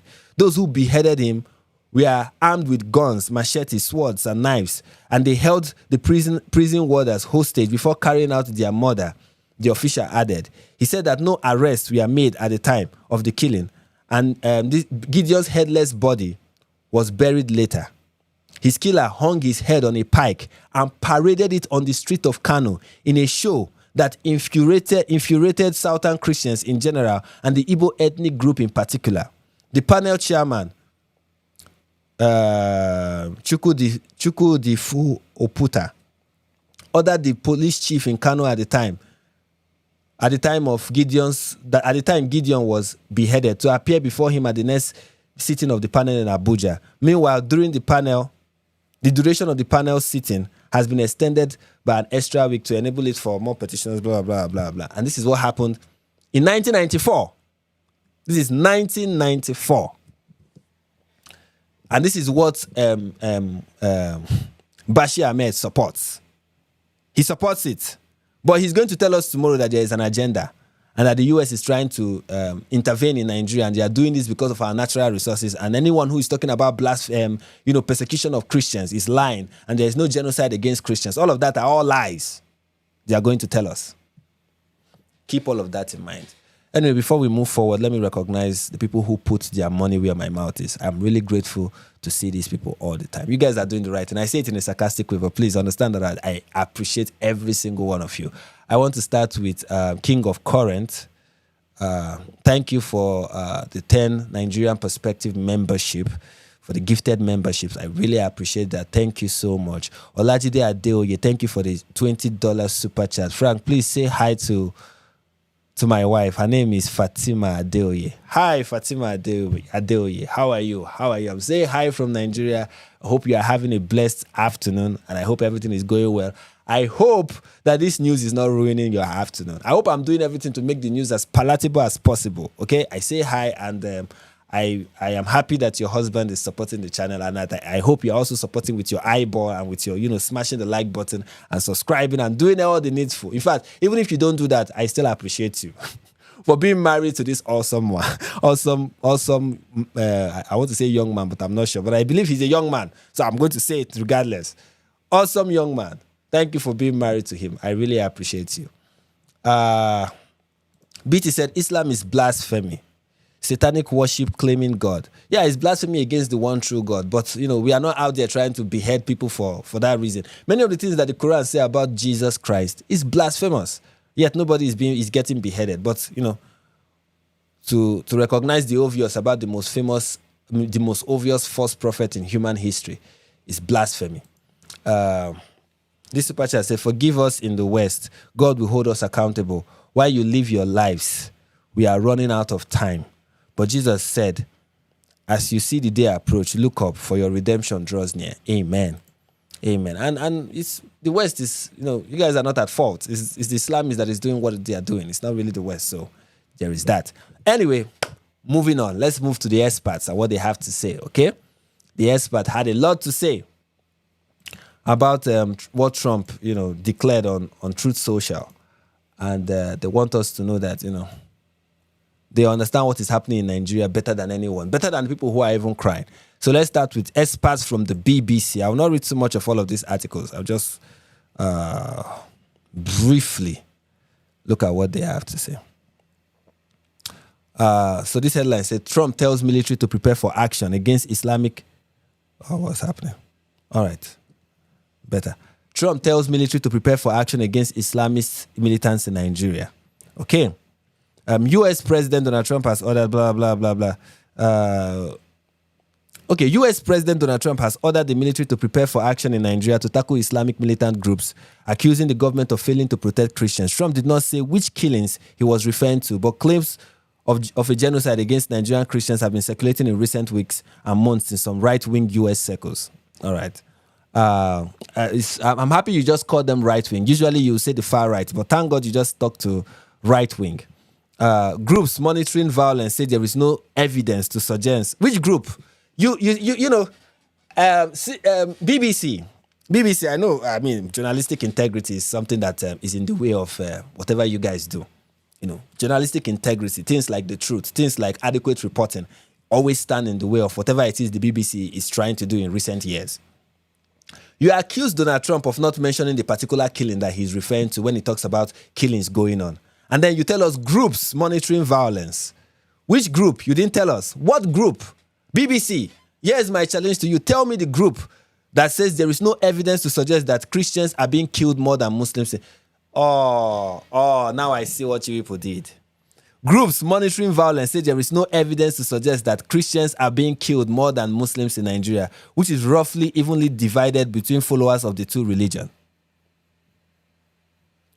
What does that have to do with anything? BBC. What does that have to do with anything? What does that have to do with anything? Nobody is claiming. In fact, of course, Inter-Society have made the claim, and that is a group you should look into. Okay, that is a group that has made the claim that more Christians have been killed than Muslims in these terror attacks that started since 2009. Okay, Inter-Society have made the claim. So when you say groups monitoring the situation, Inter-Society is a group monitoring the situation, and they've made that claim. But that aside, let's say that there is no group making the claim. What does that have to do with anything? The fact that Christians and Muslims are being killed evenly, does that mean that there is no genocide in Nigeria of Christians in Nigeria?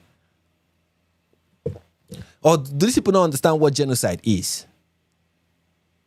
It looks like that is the case.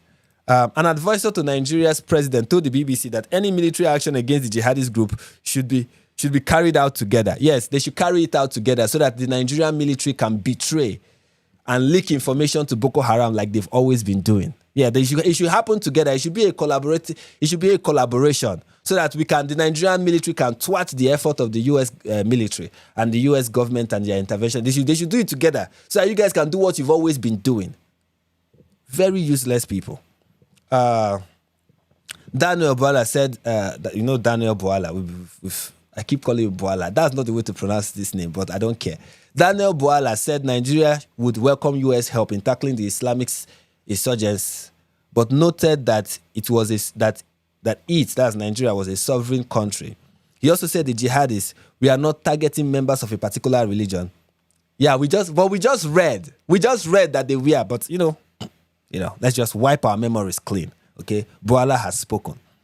Nigerian President Bola Tinubu has insisted there is religious tolerance in the country and said that security challenges were affecting people across faiths and regions. Yeah, let's ignore everything we just read about blasphemy. Okay, wipe that clean from your memory.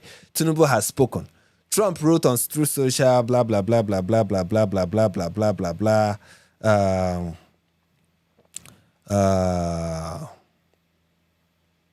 Trump's threat triggered alarm across Nigeria. Many on social media urged the government to step up its fight against Islamic groups to avert a situation where foreign troops are sent into the country. But Mr. Boala, who said he was a Christian pastor, a Christian pastor, told the BBC News Hour program that Trump has a unique way of communicating and that Nigeria was not taking his words literally. Yeah, of course. What else? Trump earlier announced that he has declared Nigeria a country of particular concern because of the blah, blah, blah, blah. Following this announcement, Tinubu said his government was committed to working with the United States and the international community to protect communities of all faiths. Yeah, true. I mean, we just, those news headlines we looked at, that's to show his commitment to fighting insecurity. We can see that commitment is so obvious. It's visible to the blind and audible to the deaf. And here we have Al Jazeera. Al Jazeera is here to give us, we have expert. This is, expert from, we've seen experts, and by experts, they mean Boala. Daniel Boala is their expert. BBC's expert is somebody working for the administration in Nigeria. One of Tinubu's liars. That is BBC's expert. This is journalistic integrity at the highest. And here is somebody who went to Al Jazeera to tell them what is, to give them what. Let's speak to Bulama Bukati about this. He's a Nigerian human rights lawyer and an analyst on conflict and development in Africa. Thank you so much for your time. So Donald Trump claims there is a Christian genocide happening in Nigeria. If you don't lie, will you? If Al Jazeera doesn't lie, will they breathe? Where in the tweet did Trump claim that there is a Christian genocide in Nigeria? Where in the tweet? We've read two tweets. We read the second tweet. Let us see if we can also read the first one, so that people will understand what we are talking about. But both in the first one and the second one, Trump does not make the claim that there is a Christian genocide in Nigeria. Both in the first and in the second tweet by President Trump. Let me see if I can find that.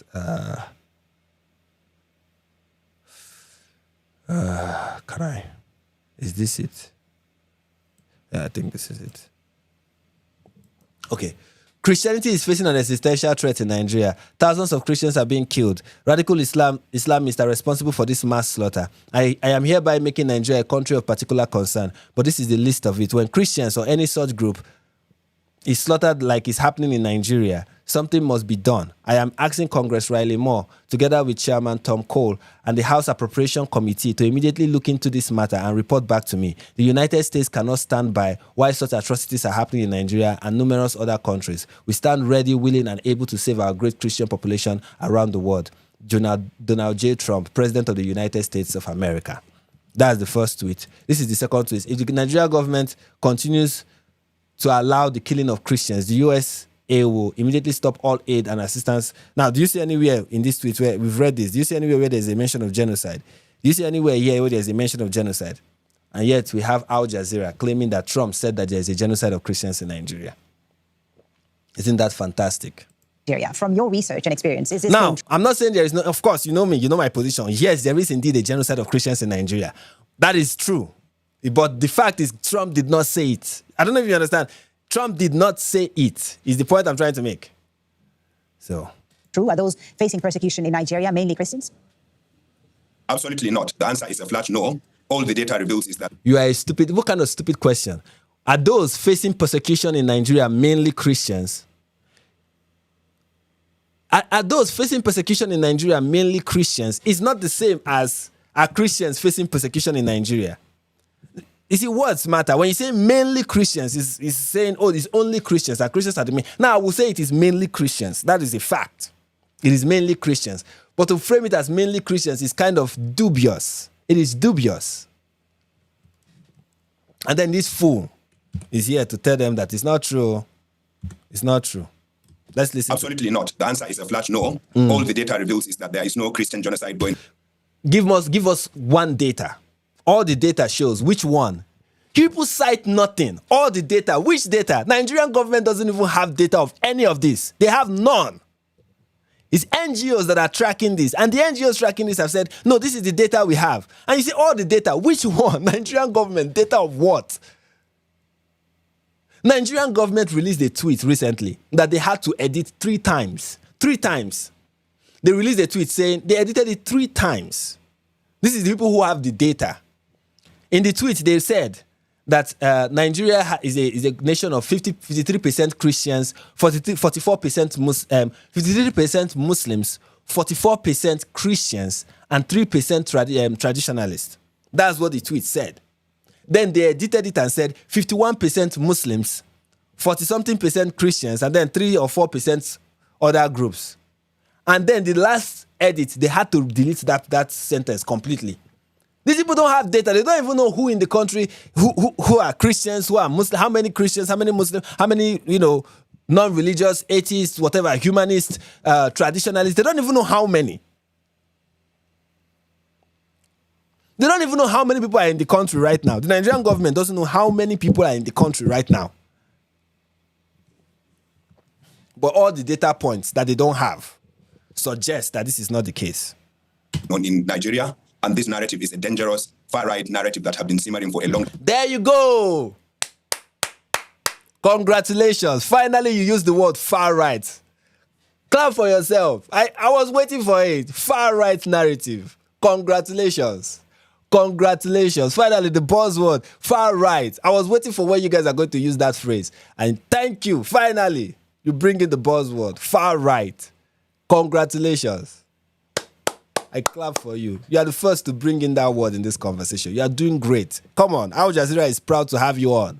Time that President Trump is amplifying today. It is very dangerous, it is divisive, and it is only going to increase or further increase instability in Nigeria. What the data reveals is that there are terrorist groups claiming to be fighting in the name of Islam who are missing. There are terrorist groups claiming to be fighting in the name of Islam. They are just like Hamas, just like Hezbollah, just like ISIS. They are all claiming to be fighting in the name of Islam. Interpreting Islam and misapplying it. They target Muslims and Christians anywhere they find them. They bomb markets, they bomb churches, they bomb mosques, and they attack every civilian location they find. They do not discriminate between Muslims and Christians. They don't. But if you want to be safe, you have to go and hide in a mosque. What the data shows, for my PhD research, for example, I use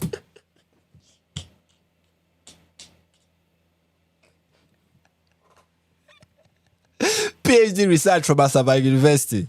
Oh my goodness. the data, the Nigerian Securities Tracker data, which was collected by the Council on Foreign Relations, and it shows that Boko Haram had attacked had attacked 83 churches and 72 mosques, but it had killed more than 2,000 people, more than 2,000 Muslim worshippers in the mosque, as against about 1,500 churches or people killed in church. And that's all Boko Haram has done. Boko Haram has only attacked 72 churches and 83 mosques and have killed only 2,000 Muslims and 1,500 Christians. Praise be to Allah. That is the only data point that he has. Oh, that's all the data. That's all the killings that has happened in Nigeria, bro. That is all. Al Jazeera, if you want to do your propaganda, maybe you should find someone else who is more competent. Maybe the only requirement was that you guys told him before going on air is make sure you use the word far right. You should have gone further and say, make sure you bring in figures, amplify the figures. When you want to manufacture lies, make the lie big.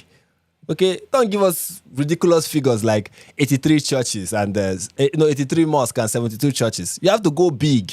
You You have to go like 100,000 mosques have been destroyed and only 100 churches. That's how big you have to go. And then say like 1 million Muslims have been killed and only 20,000 Christians. You have to go big like that. Come on. Not comparing one or the other. Both of them are wrong. All attacks on innocent civilians are wrong, and we should be working together to stop Boko Haram from those attacks. So what has the government been doing then to stop these attacks, which, as you say, have targeted both Muslims and Christians in Nigeria? The Nigerian government has, over the past 10 years or so, allocated billions of dollars to insecurity. And they have claimed to have purchased weapons and reformed Nigeria's military and security architecture to confront the crisis. Unfortunately, the situation continues to escalate. Part of it is lack of good governance. Part of it is corruption in the security procurement sector. Part of it is negligence by the government. Part of it is resilience by these groups, because these are guerrilla groups that hit and run. And it is not easy to tackle groups like those. But also, Nigeria has vast swaths of land that have not been controlled or governed for many years. And these terrorists find their enclave or their harbor there. And that's where they operate into the cities and retreat back to their jungles. It's very difficult. The Nigerian... I mean, Boko has Al Jazeera and the people they bring on, they're just the best of the best. Yeah, it's, you know, the reason why this has not happened,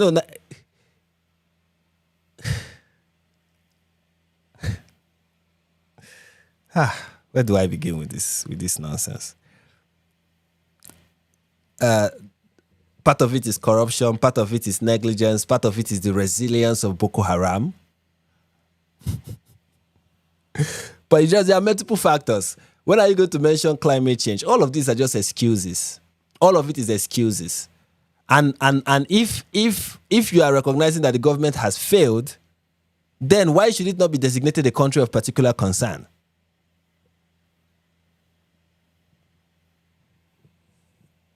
Yeah, let me ask you, how might Trump's framing of Nigeria as a place where Christians are being wiped out, how might it affect Nigeria's relationship with the U.S. and also its internal religious harmony? And do you think that military assistance... Internal religious harmony that exists, as we can see, as we have seen. You know, from all the things that I've talked about, you can see that, you know, the religious harmony in this country is like vibrant. You know, Nigeria is like Muslims and Christians, we are like this. You know, we are tight like this. But now Trump is about to fracture us. You know, he's about to divide us. Assistance from the United States could actually help Nigeria without undermining its sovereignty, of course.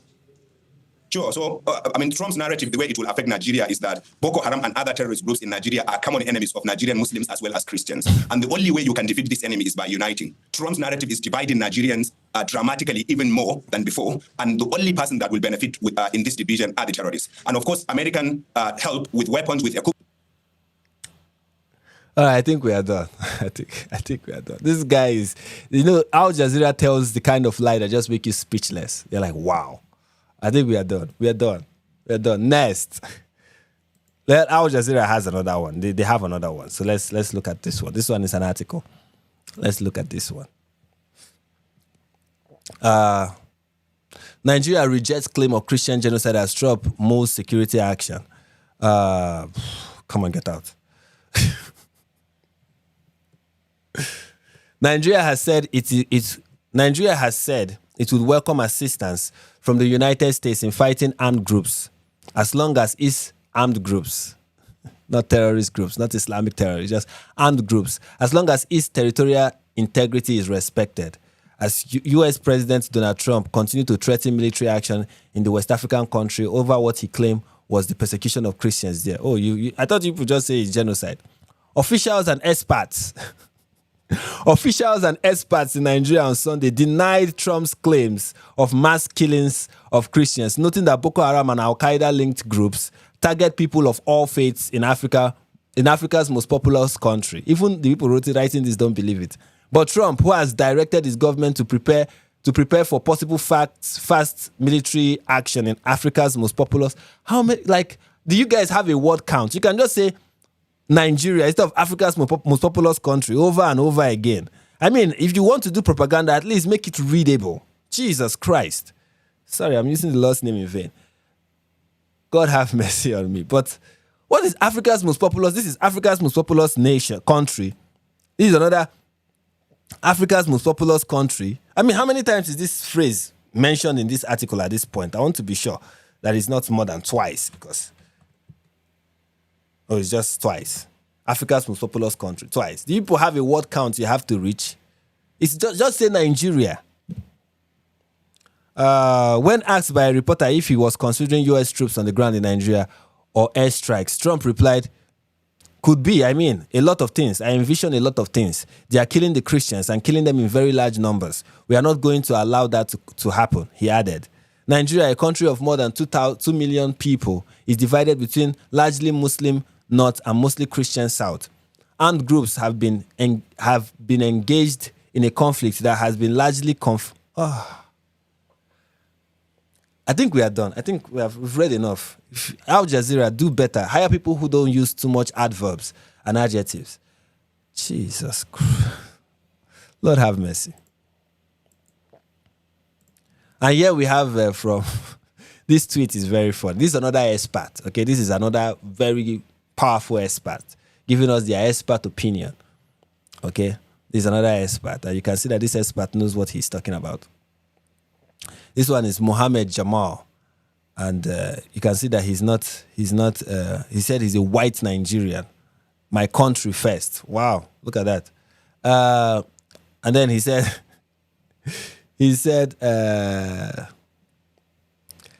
in response to what is happening, he said, remember this. And then this is an article that says, from 2020, that said, US targeting of Nigeria, is it really about terrorist problem? Or is America fearful of Africa's first superpower emerging?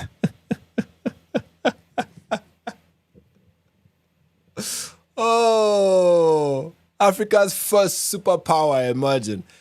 Is that what you call a now disgraced country? I mean, RT people should do better. Anyway, here is another expert. This one is from CNN, and they're about to give us the racial angle. Have you guys considered the racial angle of what is going on? Have you considered the racial angle? So, CNN, they don't talk about race. What else would they talk about? So, here they are to give us the racial angle of the whole thing. And they have this guy to do it for them. Give this a moment, let it load. By the way, guys, please remember to smash the like button, especially the ones in the live chat. Let it, soar to the heavens. Let it soar to the heavens, okay? And smash that like button. Share the link. It's never too late for somebody to join this live stream, because we are getting into the interesting part, the more interesting part. It gets interesting the more it progresses. So do that. And also send me money. Send in that super chat. I want to read more of your super chats. I appreciate those who have been doing that. You guys have been outdoing yourselves today. And I hope you guys continue. I want to see more. I'm encouraged, okay? So this is this person, and let's listen to him and what he has to say. CNN's Larry Madowo is with me now. So, Larry, tell me about the reality of what's happening in Nigeria. Victor, these attacks are down to terrorism. Nigeria's population is evenly split between Christians and Muslims, and the attacks target both Christians and Muslims. And that's what Nigeria has been trying to say. For the umpteenth time, that is a lie. And we have seen that in many instances, that is a lie. And do you guys have to wait for God to slap you people with deafness and dumbness before you can stop lying? And lying about something like this. This is human lives we are talking about. You don't have to lie. Okay, with your bald head. Because your bald head is shining. The screen at the background is reflecting on your forehead. And even with that, truth cannot still penetrate inside your brain. Out of this has been bubbling under in MAGA circles on the U.S. right, because it was an issue among some Christians in Nigeria. Boko Haram, which is a terrorist organization that operates in Nigeria's North Islamic State and West African province, they have carried out a lot of attacks. In some states, more Christians are killed. In other states, more Muslims are killed. And this is an issue. Give me, what's the name of that state? Those states that more Muslims have been killed. Which state is that state that more Muslims have been killed? Based on what data points? Based on what figures? Who are the people who have this? Who have been documenting this? The organizations that have been monitoring this. What have they said? What have been said by those people? What do we know based on like articles, research that you can share the link and we can go and read and be like, okay, yeah, this is what is being said. Because every organization every report we've read on this live stream, every single one of them have identified that more Christians are being killed than Muslims. Even in Muslim, we've seen reports that even in Muslim majority states in Nigeria, Boko Haram are meticulous enough to target only Christian areas where they have a significant Christian population. They are careful enough to go only to those places or mostly to those places. Why do you have to lie with your black lips that look like you have been smoking Igbo? Why do you have to lie? Even President Trump's own senior African advisor, a Lebanese-American businessman who made his fortune in Nigeria, spoke about and dismissed. Watch. People of all religions. This liar is so. Please, if you have something else to show, you show. Religion. Do you have anything else to talk about than to tell us? Show us this liar. Many. Victor, this has been a decades-old problem. It's about competition for resources between herders who tend to be mostly Muslim and Christians who tend to be farmers. Yeah, it is competition for resources. Yeah. Competition for resources. You are a liar. Sir, you are a black liar. You are Udundu liar. I'm colorist today. For your sake, I'll be a colorist today. Color me colorist. You are a liar. Black one. You are, as in... How dark are you? You are as dark. The kind of black liar you are is the color of my mic. Not this side. This side. Yes, for your sake, I'll be colorist today. You are a very stupid liar. Don't allow God's punishment to locate you as you are lying this nonsense lie. It's a struggle for resources. You are a liar. You are a liar. Struggle for resources is why you will go to Benue State and displace people. Take over 102 communities and rename them. Struggling for resources is why you rape girls. When you rape a girl, what resources are you struggling for? Her vagina? Is that the scarce resources you are struggling for?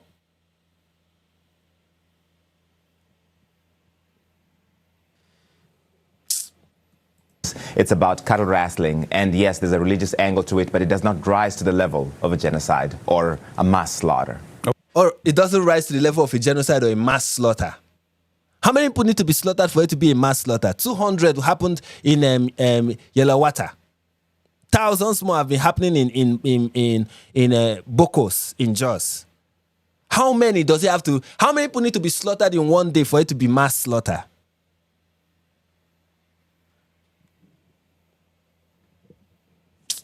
Okay, so we heard... And this idiot now, his parents, this is a Nigerian, this idiot that is talking on the right, this black moo that is talking, that look like Dudu Oshu, that is talking this nonsense. He's in Nigeria. His parents will be like, thank God, though, our son has made it. He's now on CNN. They will know that his son is on CNN, disgracing his entire lineage with useless lies.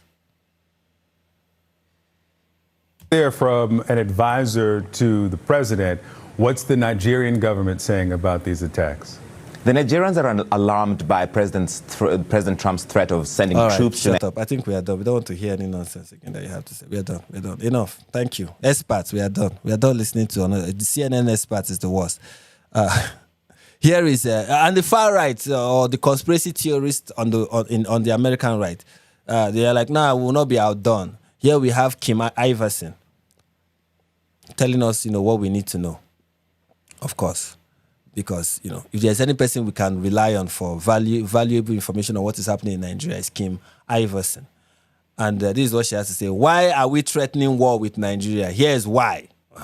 So let's hear from her. Nigeria was the single largest recipient of Chinese construction financing in the first half of 2025, with 21 billion in construction deals.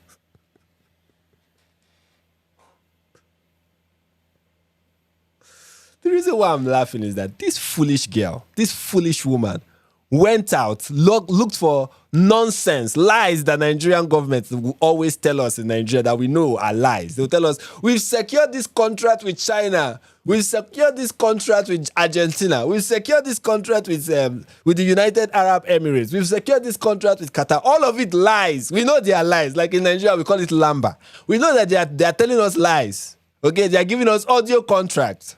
Contract that it doesn't exist. They will tell us that it is. The Nigerian government have announced contracts. Oh God.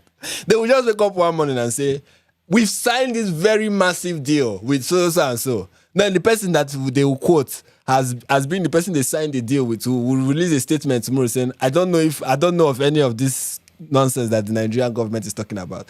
And then Kim Iverson went and is like, what has the... Let me look for something that they say is happening. And then she packed all the lies that Nigerian government have been feeding us that we don't even believe. Lies that we used to clean our behind. Lies that we used to clean our shoes. That's the one that she's recycling here. You know, the 21 billion in construction deal, making it a focal point for China's Belt and Road Initiative. In addition, in late October 2025, Nigeria and China signed a major 3.5 billion investment partnership. This agreement focuses on boosting Nigeria's...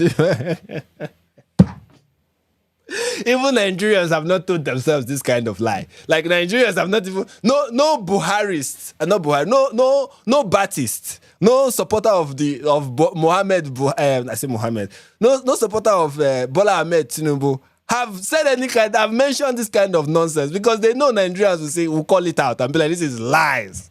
That is what this foolish girl is recycling.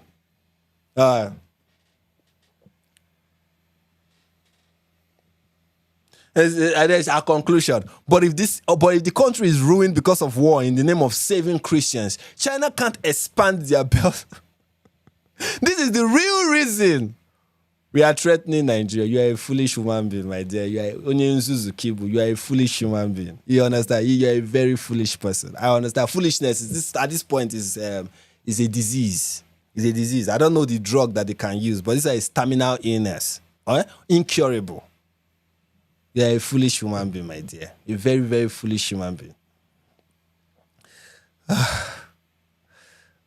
Which other one? Who else? Who else wants it? Because I'm on fire right now. Anyway, let's listen to people who know what is happening in this country. This is from ex-defense director Olawumi, and he said, the federal government knows terror sponsors but lack courage to persecute.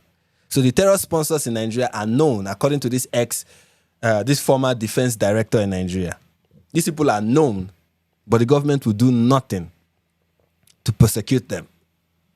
You can go and read more about this. This is from another expert. I just want to show you all the experts that are talking, both the ones that are saying things that make sense and the ones that are not.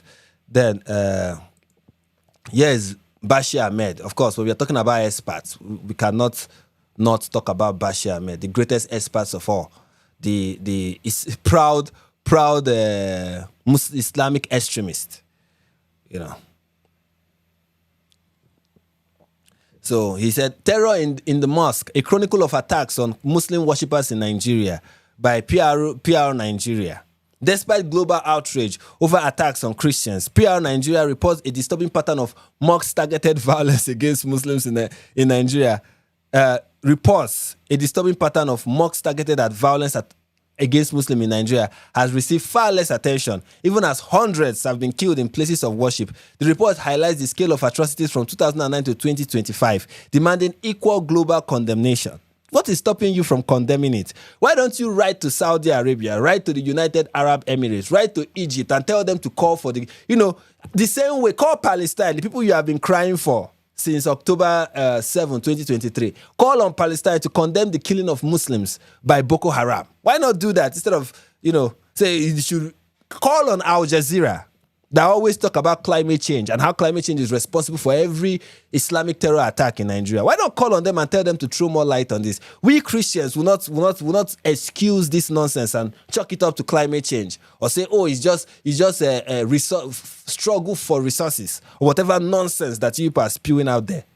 It's not our fault that we will not settle for that. Why the Muslims will be okay with whatever narrative is pushed out by their Oga at the top.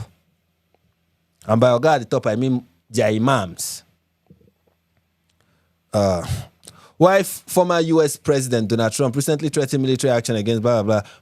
Muslim communities, particularly in northern Nigeria, have suffered relentless attacks inside mosques and during religious gatherings, often at the hands of the same terrorist group blamed for Christian-targeted violence.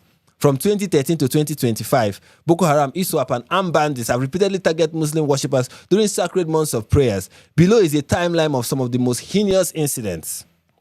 On August 11, 2023, this was in Borno, 40 to 46 worshippers were killed, 30 were injured. Okay? In this place in Yobe, 15 were killed, 50 were injured. In this place in Kano City, 81 we are killed, 100 plus we are injured. In Damaturu Yobe State, suicide bomber, including a 10-year-old, attacked an Idel Fitri prayer. Maybe she didn't go to the right location, but, killing up to 50. In Meduguri, twin suicide bombing during evening prayer, killing 42. In this place, killing 21. In this place, killing 24. In this place, killing 4 and injuring 15. In this place, killing 50 in a mosque. In this place, killing 27 and injuring 56. All of this is tragic. All I want to ask Bashir Ahmed is, why is it that it has to be Christians who have to first talk about what is happening to them? For you, for the first time, this is somebody who, many of these killings, you may not know this, Bashir Ahmed worked for the Buhari administration. The Buhari administration was just the past administration, the recent past administration in Nigeria. He worked in the Buhari administration for 8 years. For 8 years, he was part of the government, an active part. He's still part of the government, but not an active part of the government. That's Bashir Ahmed. And while he was an active part of the government for 8 years, he never said anything about the attacks in mosques. He never mentioned it. He never talked about it. Instead, he was busy talking about Palestine, busy defending blasphemy, busy defending Sharia law. That was what he was spending his energy on. That was what Bashir Ahmed was doing for 8 years. In fact, 10 years now. That was what he was spending his energy on. But the moment Christians are like, oh, we are being killed, Bashir Ahmed, they remember that it's true. Yesterday they bombed my mosque. He's the one we should be asking, why now? Why are you talking about it now? Are you talking about it now because you want solution? Or are you talking about it now to dilute and distract from what is being talked about with regards to the genocide of Christians in Nigeria? At the end of the day, I think the latter is the case here. You're not talking about it because you want something to be done about it. You are talking about it because you want to use it to distract. That is the goal. The goal is not because you want this to be addressed. You never wanted it to be addressed. You were in the past administration. Why your president, what's his name, Buhari, was doing all the nonsense he was doing. How he was very nonchalant, did almost nothing with regards to insurgency in this country. You were there. You watched all of it happen. What did you do while you were there? Talk about how you will never support Kano 9. Talk about how you are for Sharia law. You are a ride or die Sharia law advocate. You are ready to spill your blood for Sharia law. And how Sharia law is your end-all, be-all.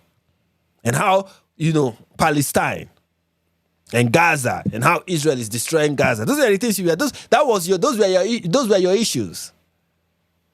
And now, for the first time, you see, the enemy of the average Muslim is his fellow Muslim. Look at him. Moving on to another. So in fact, here is a good response to the nonsense he said. I think there's somebody who very much responded, as he gave a response that is on the money, right on the money. This is from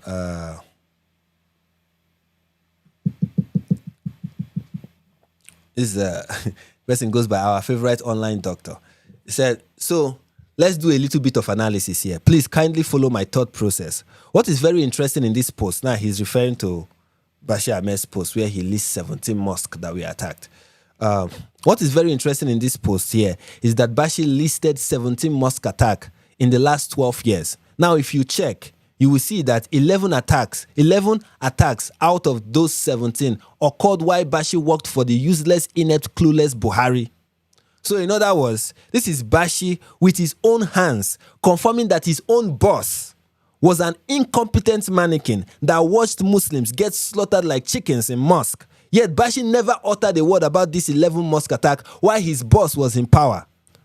So Bashir was aware that there were 11 separate deadly barbaric attacks against Muslims in mosque while Buhari was in power. But for the sake of politics, Bashir said absolutely nothing about it at the time and continued to say nothing until recently. Let us keep that in mind. Now that it is politically convenient, Bashir starts to talk about it. These are the false patriots, performative and unfortunate opportunists who parade themselves as emergency lovers of Nigeria. Bigotry and political psychophancy is a cause. Imagine writing a list that shows your own boss that you worked for was an incompetent, useless president that allowed 11 mosque barbaric attacks, which you knew of, but you kept quiet. Imagine exposing yourself and your boss, but you are too daft to realize what you have just done. People with no souls, no honor, no value, no conscience. And to who? Human life is nothing but a tool for political game. Bottom barrel gutter elites. Exactly. Exactly.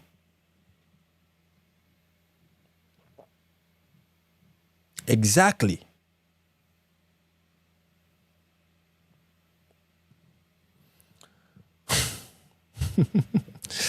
Moving on. Here is from the mighty Femi Fani-Kayode. This from the mighty Femi Fani. You know, I don't know if you guys know Femi Fani-Kayode, the famous Femi Fani-Kayode. We've talked about him. He's a you know. Oh, thank you, Starla Rose 22, for becoming a member and for a member of my buy me a coffee gang, for joining the We Are Proud of That membership. I really appreciate that. Thank you so much. Anyways, I hope there are no super chats that I'm yet to talk about. Okay, I don't think there are any. All right, guys, please, this is a reminder for you to send in those sweet, lovely super chats. Okay, make it sweet, quick, and vicious. Right? Those were the words that Donald Trump used. Let me be sure. Yeah, make the super chats fast, vicious, and sweet. And God will bless you tremendously. Okay, this is from Femi Fani-Kayode. He said, imagine a deranged and psychopathic megalomaniac and tyrant, a whatever, unrepentant schoolyard and dockside bully, and a cheap and shameless, godless scum like real Donald Trump, threatening our country with violence, military action, and invasion. What a nerve. And then he went on to talk about a bunch of nonsense that I will not get into. What I will get into instead is the response that he received for this tweet that he made. Because Nigerians are on fire this period. So after he finished making the response, after he finished saying this, where was I? After he finished saying this user said, you might want to sit this one out, Femi. And then he posted a tweet from Femi Fani-Kayode in 2019 where he said, Nigeria has had more Christians murdered, more churches bombed and burnt, and more clerics slaughtered than any other country in the world over the last 48 years. This is the same Femi Fani-Kayode that is saying Trump is a deranged lunatic. But here he is. Then Femi Kayode responded and said, how many years ago was that, you clown? Check the date, 6 years later, and things have changed. More Muslims are killed today than Christians. Should we ignore that? You will be the first to go when they strike. Femi Kayode, you are a shameless dog. You are a shameless he-goat. Talkam, you are a shameless he-goat. You are very stupid. What has changed? In the space of 6 years, this is a conflict that started in 2009. It started in 2009. And from 2009 to 2019, 10 years. For 10 years of this conflict, mostly Christians were slaughtered. In fact, it was overwhelmingly Christians. And then from 2019 to 2025, the Muslims were now slaughtered to even up the score.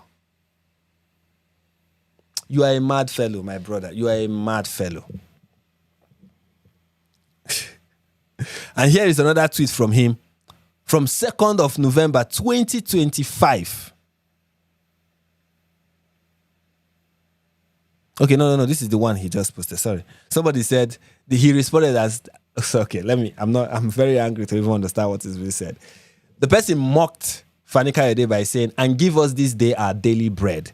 What he's trying to infer is that Femi Fani Kayode is begging for attention from the Nigerian government and is doing their bidding because they are the ones paying him. And then somebody posted, this is from 2020, and this person posted the same Femi Fani Kayode, and he said, believe Nigerian politicians at your own risk. This is from 2020, and this is what Femi Fani Kayode said. It amazes me how CNN International, BBC World, Al Jazeera News, and Al Jazeera English constantly complain and report about the slaughter of Muslims by Hindus in India, but hardly ever complain and report about the mass murder of Christians by Islamic terrorists and jihadists in Nigeria. This is Femi Fani-Kayode in 2020. So now it's no longer 6 years ago. This is now 5 years ago. And then somebody posted, what changed? And of course, this is the one from this is the tweet from 2019. This is the tweet from 2018. Jihadists who killed the Redeemed Christian Church of God evangelists for preaching in Abuja were set free. The ones who killed Bridget, the Deeper Life pastor's wife in Kano, were set free. No Fulani terrorist has ever been reprimanded or jailed for killing more than 5,300 Christians in 2018 alone. This is from the same Femi Fani-Kayode. This is from 2020. This is another one we just read from the same guy. This is from 2019. To show how Christians are easily manipulated, imagine their inability to rise against the wanton killing of Christians, but are quick to rally concerning a rape that occurred 20 years ago, achieving the goal of distracting attention from the Ruga headlines. 90% of Boko Haram victims are Muslims, he put in air quotes, that is quoting Buhari, and he said, this is a lie. So Buhari in 2020 said 90% of Boko Haram victims are Muslims. And Femi Fani-Kayode said in 2020 that this is a lie. The overwhelming majority of communities that Boko Haram targets are Christian. The same with the Fulani militias. The killing of Christians in Nigeria is a common blood sport which shall continue as long as Buhari is president.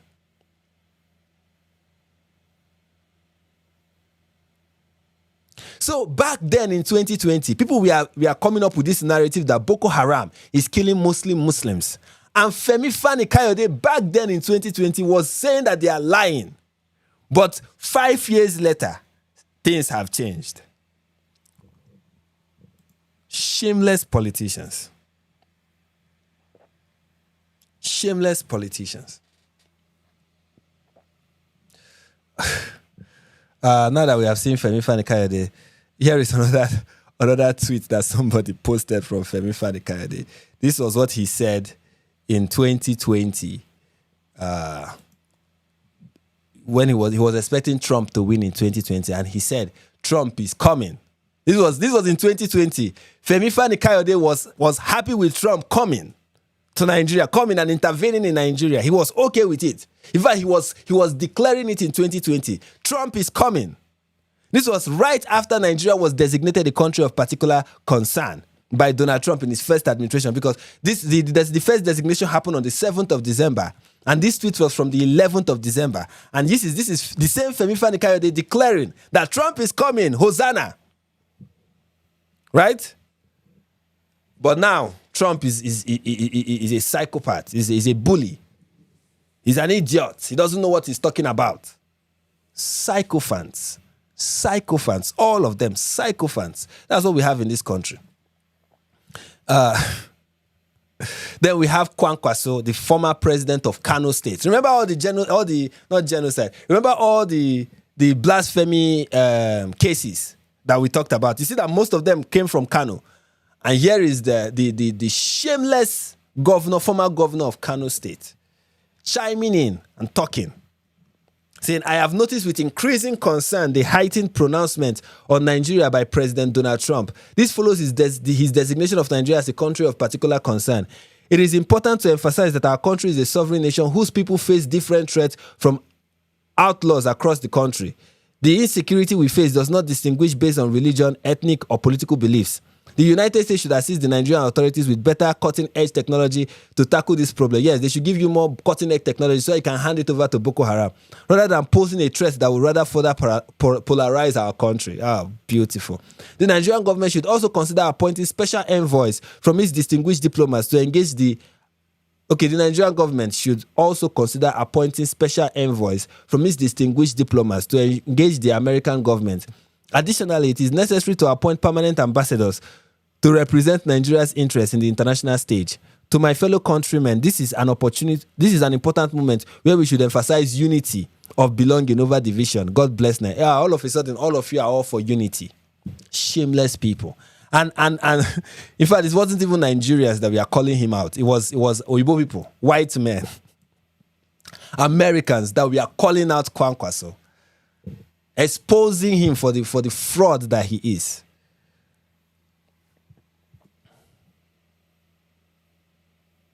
This is from Sean Nelson. He said, this is the former governor of Kano State. Kano State is currently trying to execute people for alleged blasphemy under its Sharia criminal law. And then he gave a list. Today, Kano's lawyer threatened to execute Yahaya Sharif Aminu publicly for his song lyrics they deem blasphemy if the Supreme Court of Nigeria rules in if the Supreme Court rules in their favor. These are the stakes. Then and then he gave other instances of blasphemy this thing in Nigeria. And he wasn't the only one. Riley Moore, the congressman in charge of giving Trump possible solutions to dealing with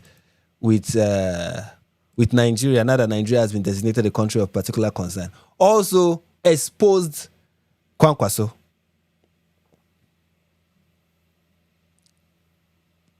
And this is his tweet. He said, "Governor, do you care to comment on your complicity in the death of Christians? You institute Sharia law. You signed the law that makes so-called blasphemy punishable by death."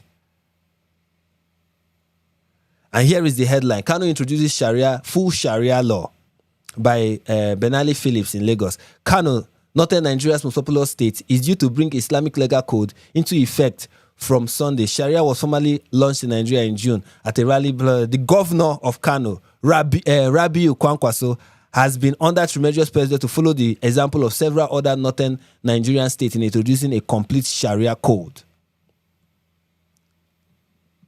And here he is talking.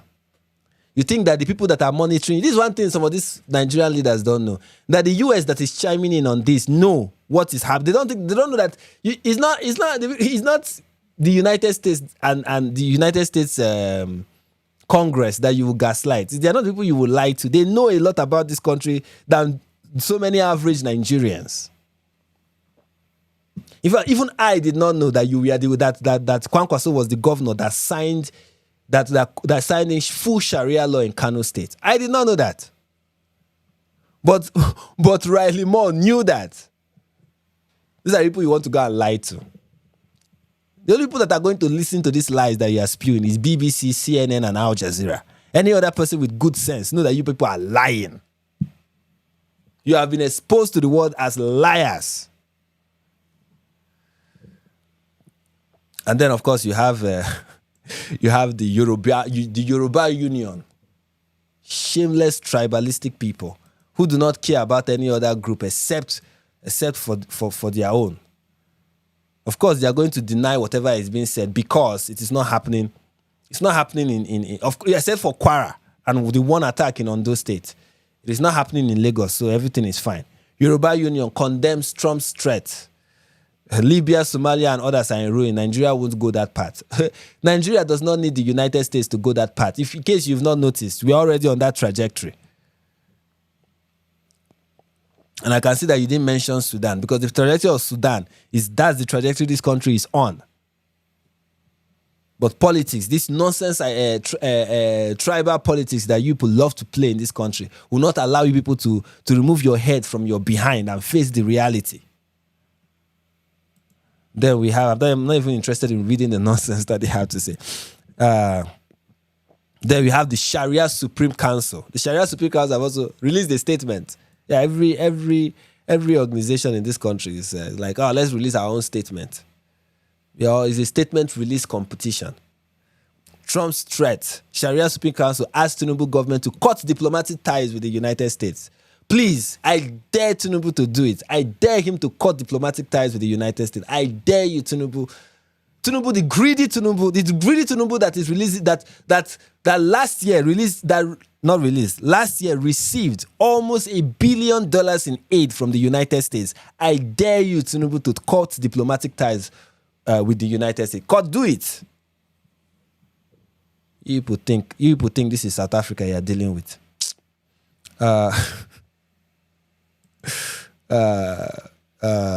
Here is another one from then we have this stupid governor from the southeast, the governor of Anambra State, saying Africa didn't invade America over Black Lives Matter. Soludo reacts to Trump's threat. What kind of stupid statement is that? No, please. First of all, did you see what happened in Europe during the Black Lives Matter protest? The people who did that were mostly migrants and children of migrants from Africa. You dummy.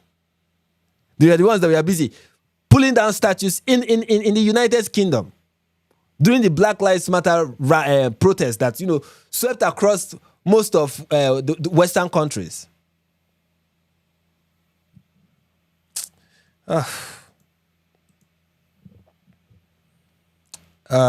Please, let's just go through.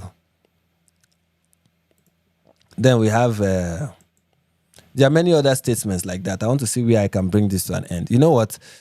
People we are waiting. I'll just do. I'll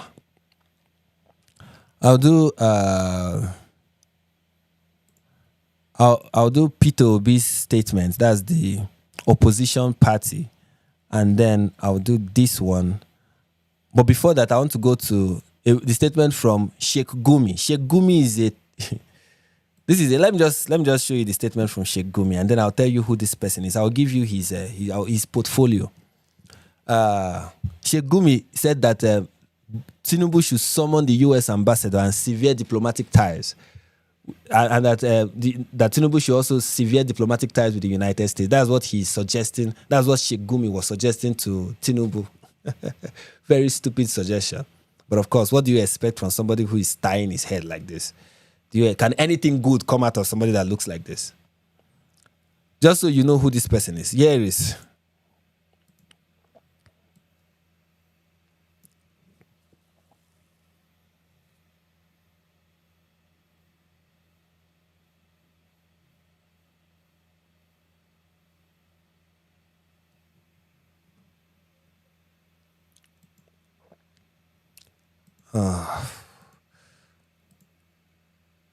All right.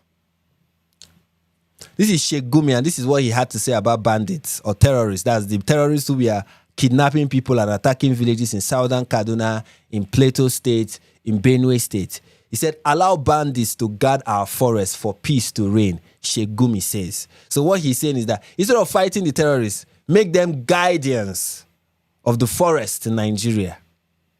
That is how peace will reign. Employ the terrorists.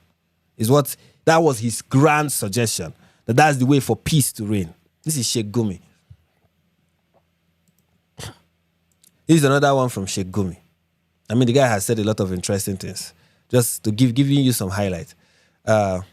He said, recent terrorist attacks is the tip of the iceberg unless Nigerian government negotiates with bandits. This is one of the people who push for the Nigerian government to with bandits. These are some of the statements he has said about the terrorism in Nigeria. He's part of the problem. In fact, he's the problem of Nigeria, with the insecurity problem of northern Nigeria made flesh, is Sheikh Gumi. Sheikh Gumi is not allowed into Saudi Arabia. This is an imam so extreme that Saudi Arabia will not allow him into their country. Saudi Arabia deports Sheikh Gumi. He cannot, as even Saudi Arabia is like, this person cannot come here for Hajj. Go back to Nigeria. This is somebody who went to Iran and was listening to Ayatollah Khomeini showing his, enjoying the brilliance that comes from. Look at him, boldly, and here he is writing an article about it. My Iranian Visit by Sheikh Ahmed Gumi. And here is the worst part. There's the worst part about Sheikh Gumi. Here's the worst part about it. The worst part about it is that Sheikh Gumi's son, his son, is in the Nigerian army. This is Sheikh Gumi's son, a proud member of the Nigerian army, well decorated. We are in safe hands, ladies. This is the army that the Nigerian government should collaborate with to deal with the insurgency issue. These are people that will bring fast solutions. These are people that are working relentlessly to make sure that the problem of insecurity is dealt with.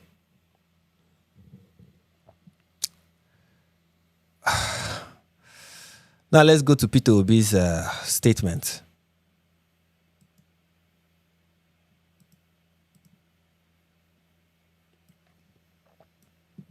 And I love his statement, even though it is tamed, and he's trying to be careful while making a very strong point. And then he said, this is Peter Obi's statement. The recent pronouncement by the U.S. government.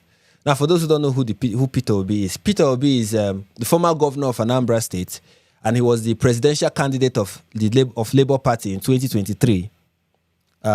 So that is something that is important to know. So this is who Peter Obi is. And he said, the recent pronouncement by the U.S. government declaring Nigeria a country of particular concern and indicating possible military action should give every well-meaning Nigeria serious concern. There is no doubt that Nigeria is experiencing an unprecedented level of insecurity with attendant carnage and the most shocking loss of lives and property. According to Amnesty International, over 10,000 people have been killed in Nigeria since May 2023. And as I have repeatedly lamented, the unwarranted and unprovoked killing of Nigerians is most condemnable, and all effort must be made to bring it to a stop. It is equally important to state that the terrible situation is significantly avoidable with competent leadership and governance. While the insecurity did not start with the present government, what is most unfortunate is the lack and absence of commitment,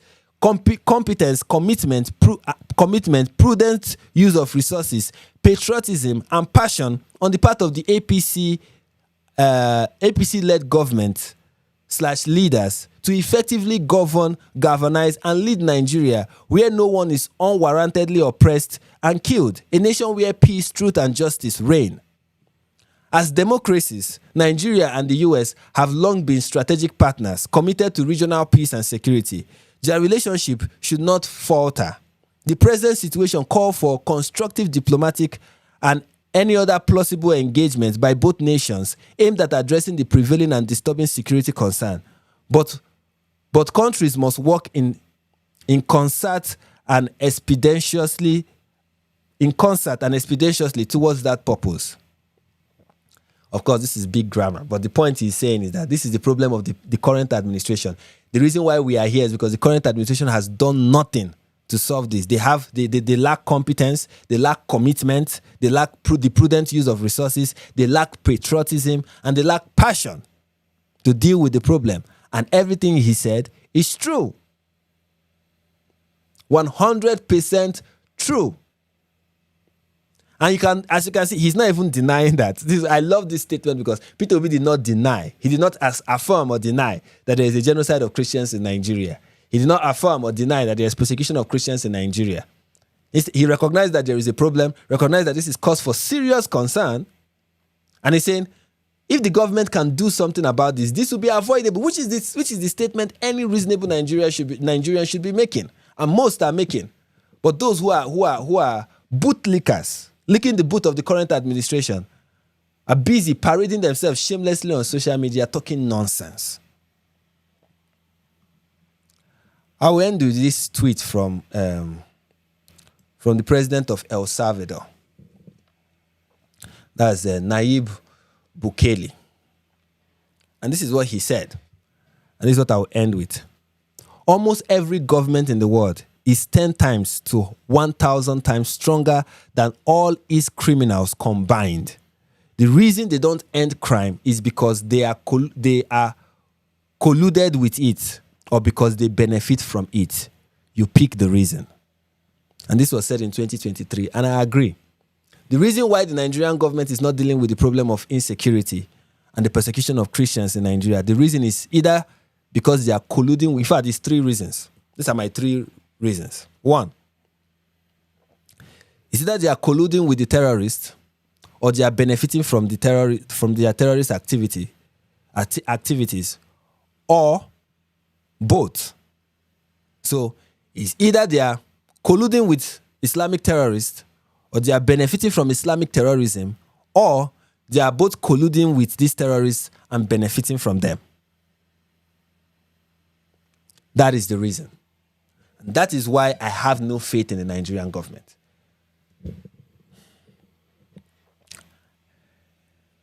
I've spoken a lot. I have spoken a lot. I think someone pointed out in the live stream that I said I was going to talk about Sudan, and instead here I am talking about Nigeria. Yes, I was going to talk about Sudan until recent developments. Bear with me, okay? Bear with me. I know I promised, and I know I'm breaking my promise, but please bear with me. Please, please, please bear with me. It had to happen. It had to happen. But God willing, in the future, subsequently, I will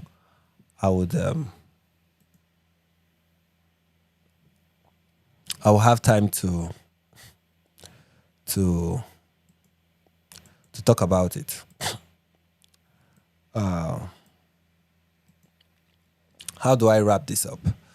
First of all, I want to thank every one of you for listening to me. Wow, we have 100. Wow, I wasn't even looking at the viewer count, and I'm just looking at it, and I see that we've had like quite a massive number. That is very encouraging. Thank you, every one of you, for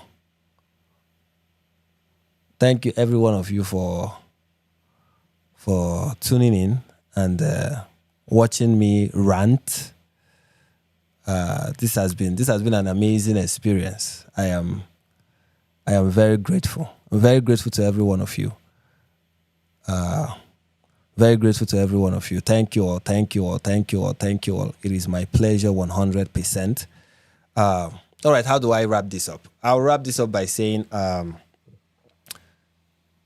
you see, I know I've said so many things, like I've even insulted people in a very unchristian way, and God forgive me. Lord, have mercy on me. Have mercy and pity on your son.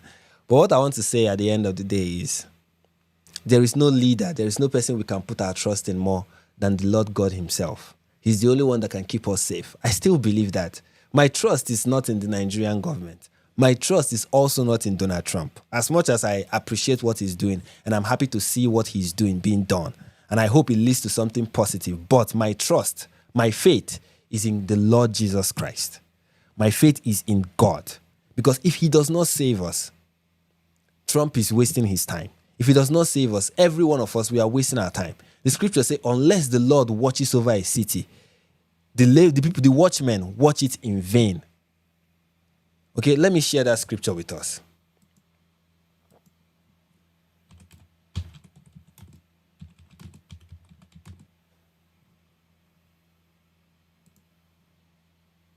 I want to share it with us so I will understand how we should look at this and the mindset with which I am approaching this. Okay, knowing that salvation is not coming from anywhere else but from the Lord, honestly. Let me read it from the New King James, translation. Sorry if I'm wasting time in bringing this up. Okay. That's Psalm 127 verse 1 and 2. Unless the Lord builds the house, they labor in vain who build it.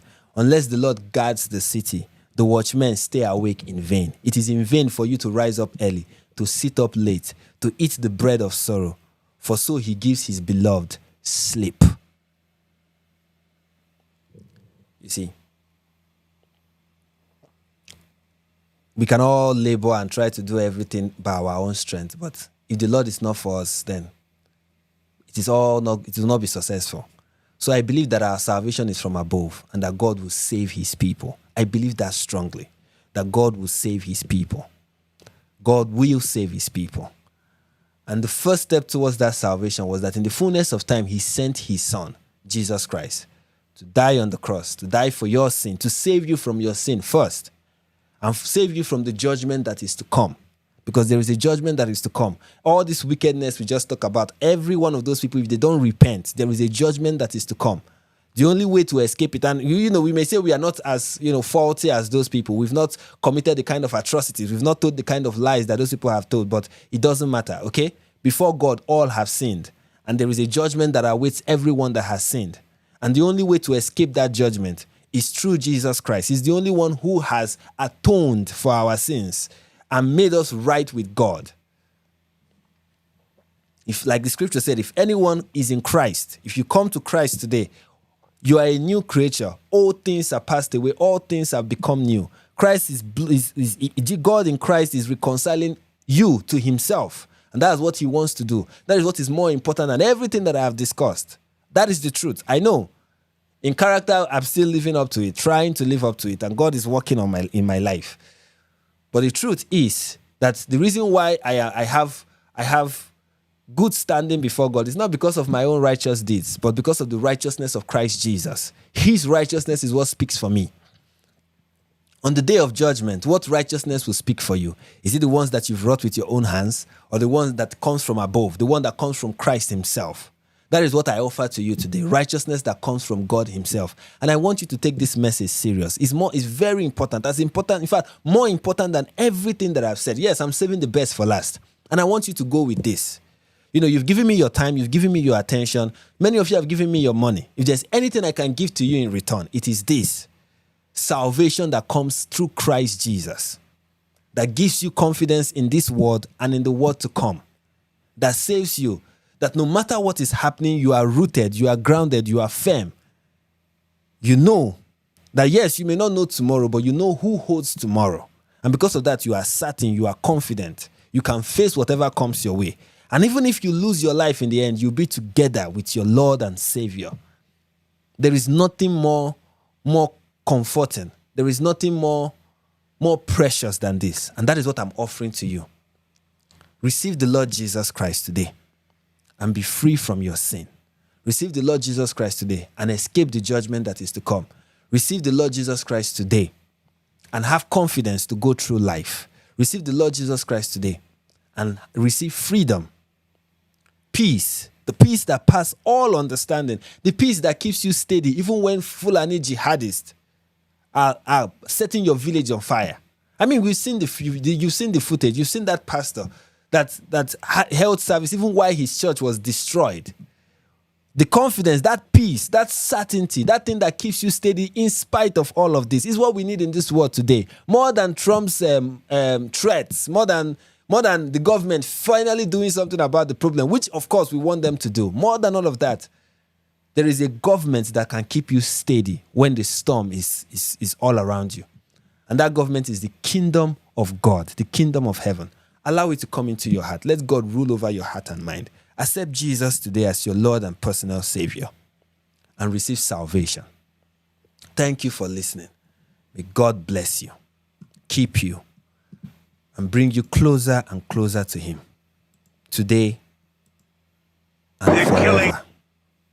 Amen. All right. So we've come to the end, and I'll leave you guys with this statement from Donald Trump, and then we'll get into other things. Thank you, everyone. It's been fun. Tomorrow, hopefully, we'll get to talk about Sudan. Let me not make promises and not keep them. Thank you all. Peace and love, ladies and gentlemen. They're killing record numbers of Christians in Nigeria. And they have other countries very bad also. You know that.